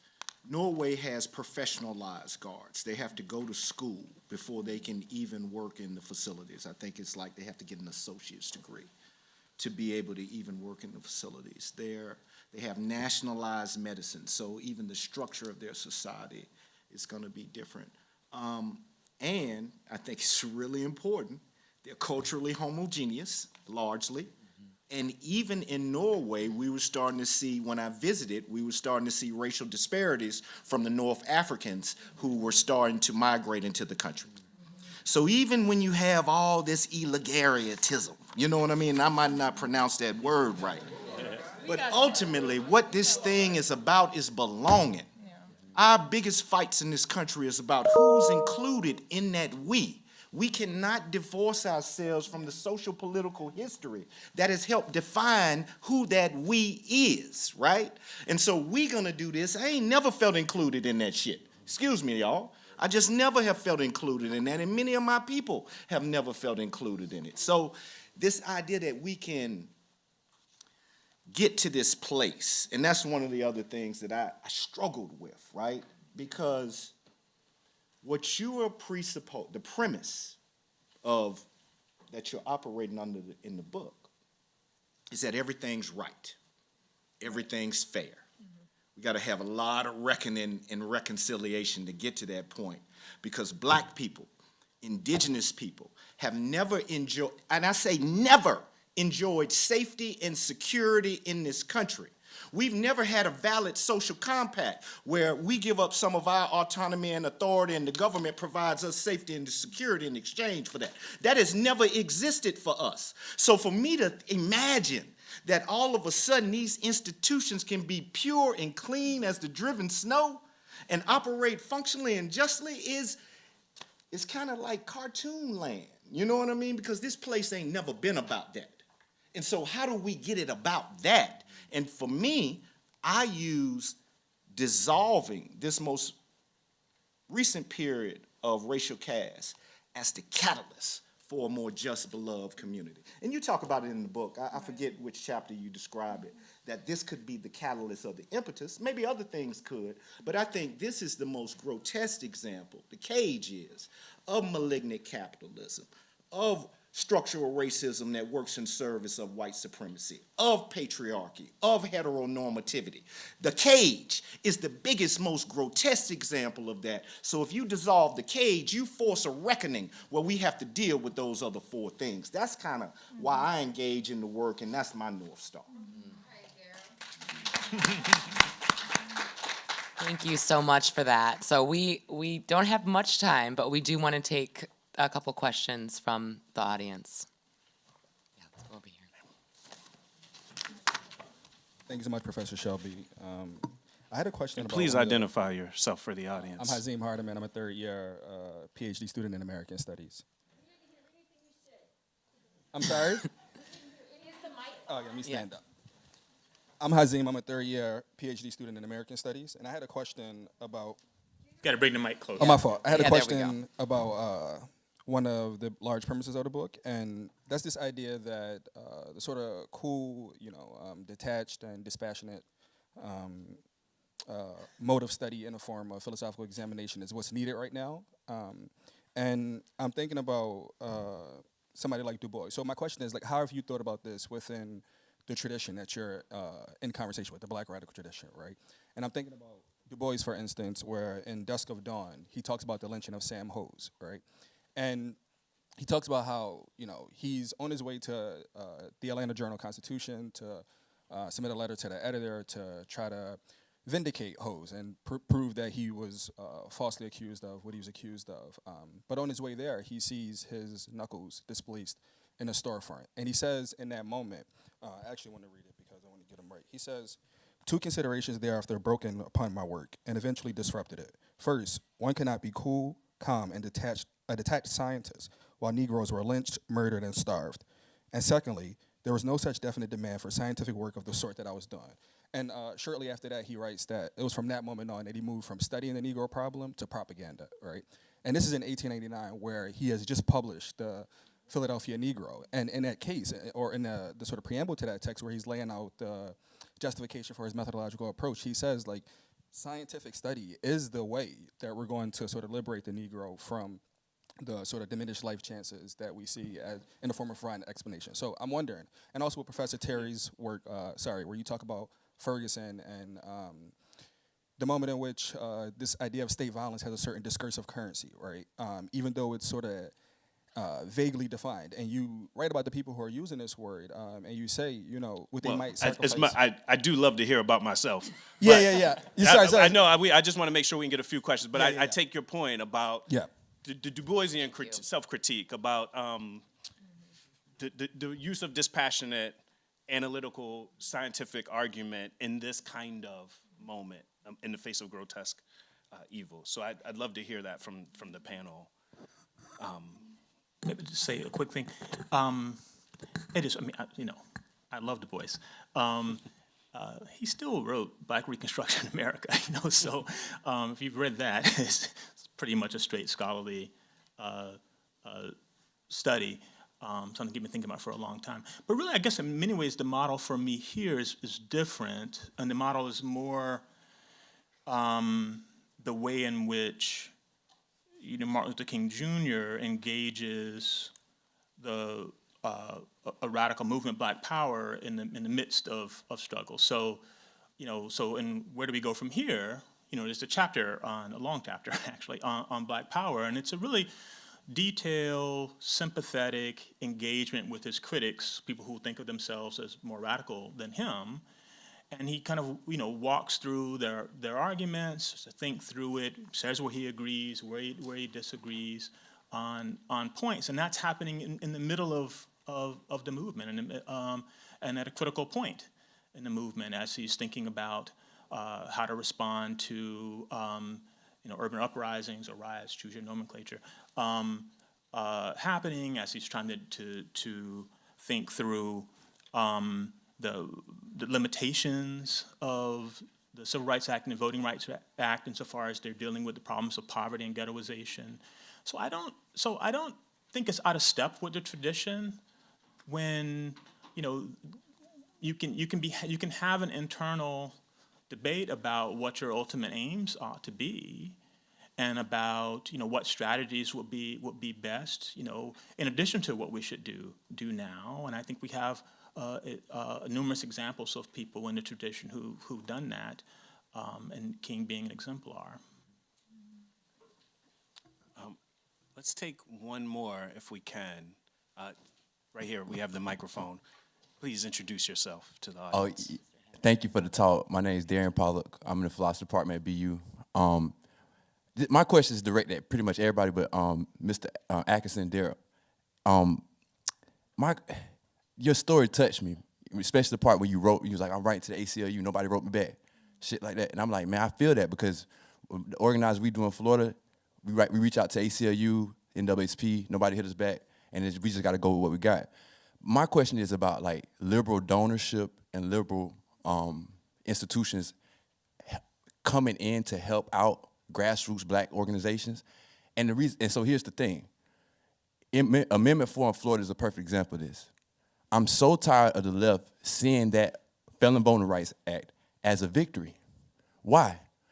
In fact, according to the state constitution of Florida, felons can vote. But can they? No. I just got 3 calls from comrades who just got arrested, who we registered to vote a year ago.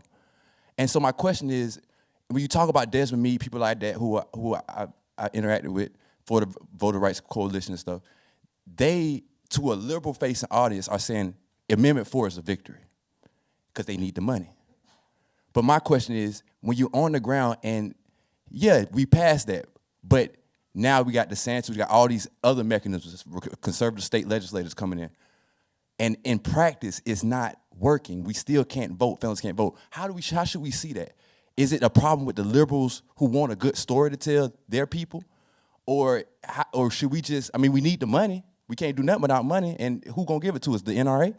So it's like I'm just trying to figure that puzzle out, because I'm dealing with it right now. We telling people that we are winning, but on the ground, Black people, we're still not winning. Thank you. Can you offer some language besides felon as well that the audience can use there? Yeah, people. People with felony convictions, people in prison, people on probation, people with criminal records. The operative word is people, because that doesn't leave people frozen in amber, defined, not even accurately, because felon and offender and ex-convict actually defines conduct, not people. It's similar to the I campaign with illegal. It defines conduct, not people. To your question, I think we need to be all operating from the same set of facts. There were 1.4 million people in Florida prior to Amendment 4 that was disenfranchised. Amendment 4 passes, Florida legislature goes back and says completion of the sentence means satisfaction of all of your fees, fines, legal financial obligations. So in that 1.4 million, about 700,000 people got caught up in that universe. Florida does a terrible job at their circuit court level of actually documenting and recording and actually who has fees and fines, because if they did a better job of that, people wouldn't even be able to register on the front end and then get arrested on the back end for illegally registering or illegally attempting to vote. But I think to your larger point, nonprofit industrial complex doesn't influence people on the ground to say things that they might not otherwise say, sure. But I still see Amendment 4 as a huge victory because you got another 700,000 folks. And FFRC, last time I talked to Desmond, has registered about 150,000 of those people. And the thing that I even had to reckon with in North Carolina, and something that I keep preeminent at the front of my mind, is that the legal voting status, that's important, right? We don't want people to be permanently disenfranchised, and even in Florida, they won't be permanently disenfranchised anymore once they, even the other 700,000 that's caught up in legal financial obligations. So they're eventually gonna become voters. But what's more important is the people, and centering those people, and building the consciousness of those people, the civic engagement, their understanding of what they should be fighting for.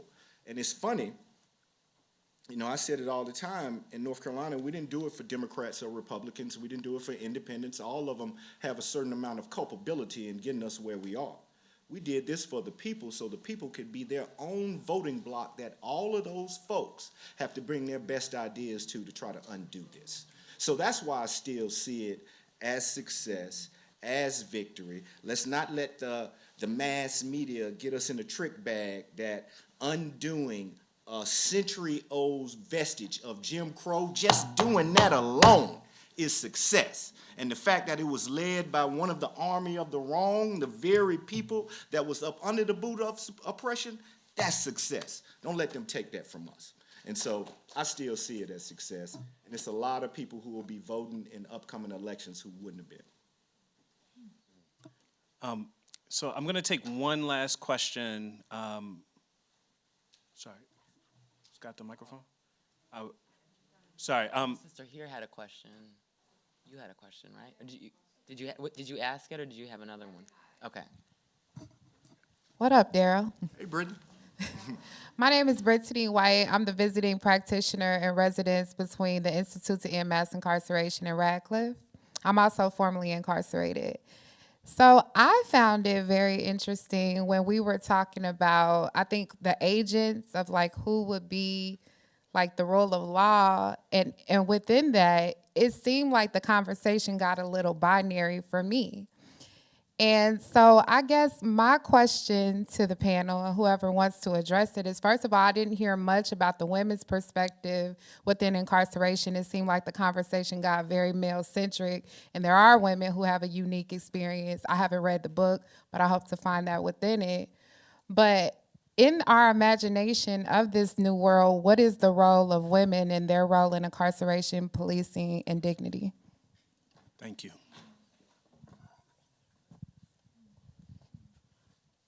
At you, Tom. You're looking at me, Dan? I mean, one of the ways in which I think, and I discussed this mostly in chapter 5, that women have kind of been at the forefront in thinking about abolition is in thinking about alternatives to responding to harmful wrongdoing, and trying to think through a range of practices, including, kind of transformative justice practices that can be done. You don't have to wait until you've changed everything. You don't have to, you can do them right now. You can be engaged in forms of mutual aid and attending to people's needs and helping people find safe houses and mediate conflict, trying to allow those who've been harmed to have opportunity to express their grievances to those who've wronged them, and for those who wronged them to try to offer repair, and so on. And I think that has been one of the, I think, major contributions of a kind of abolition feminism is to articulate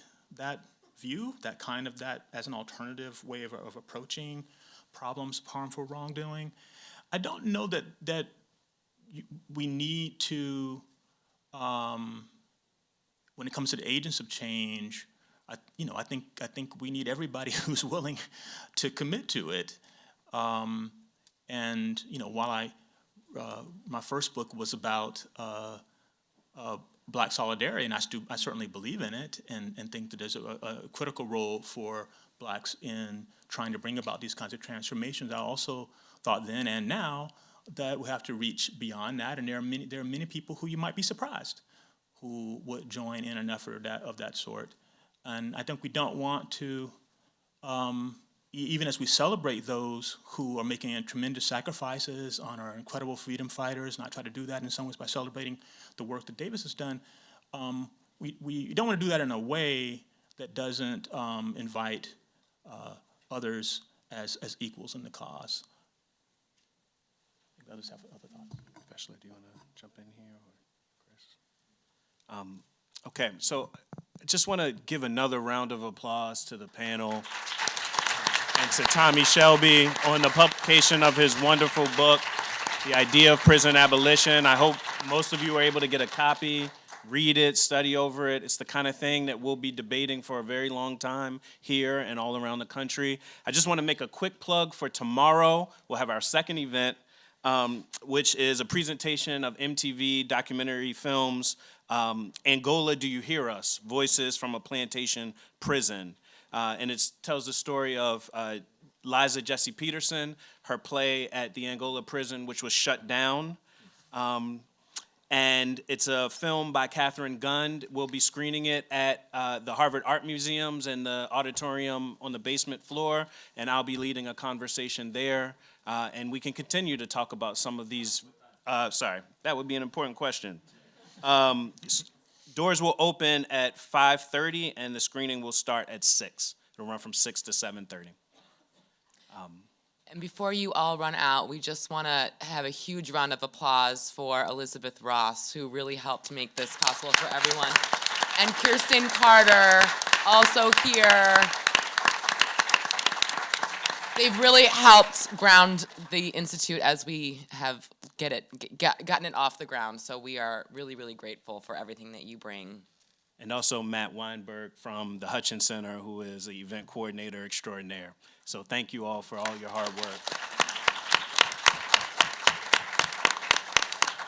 See you tomorrow.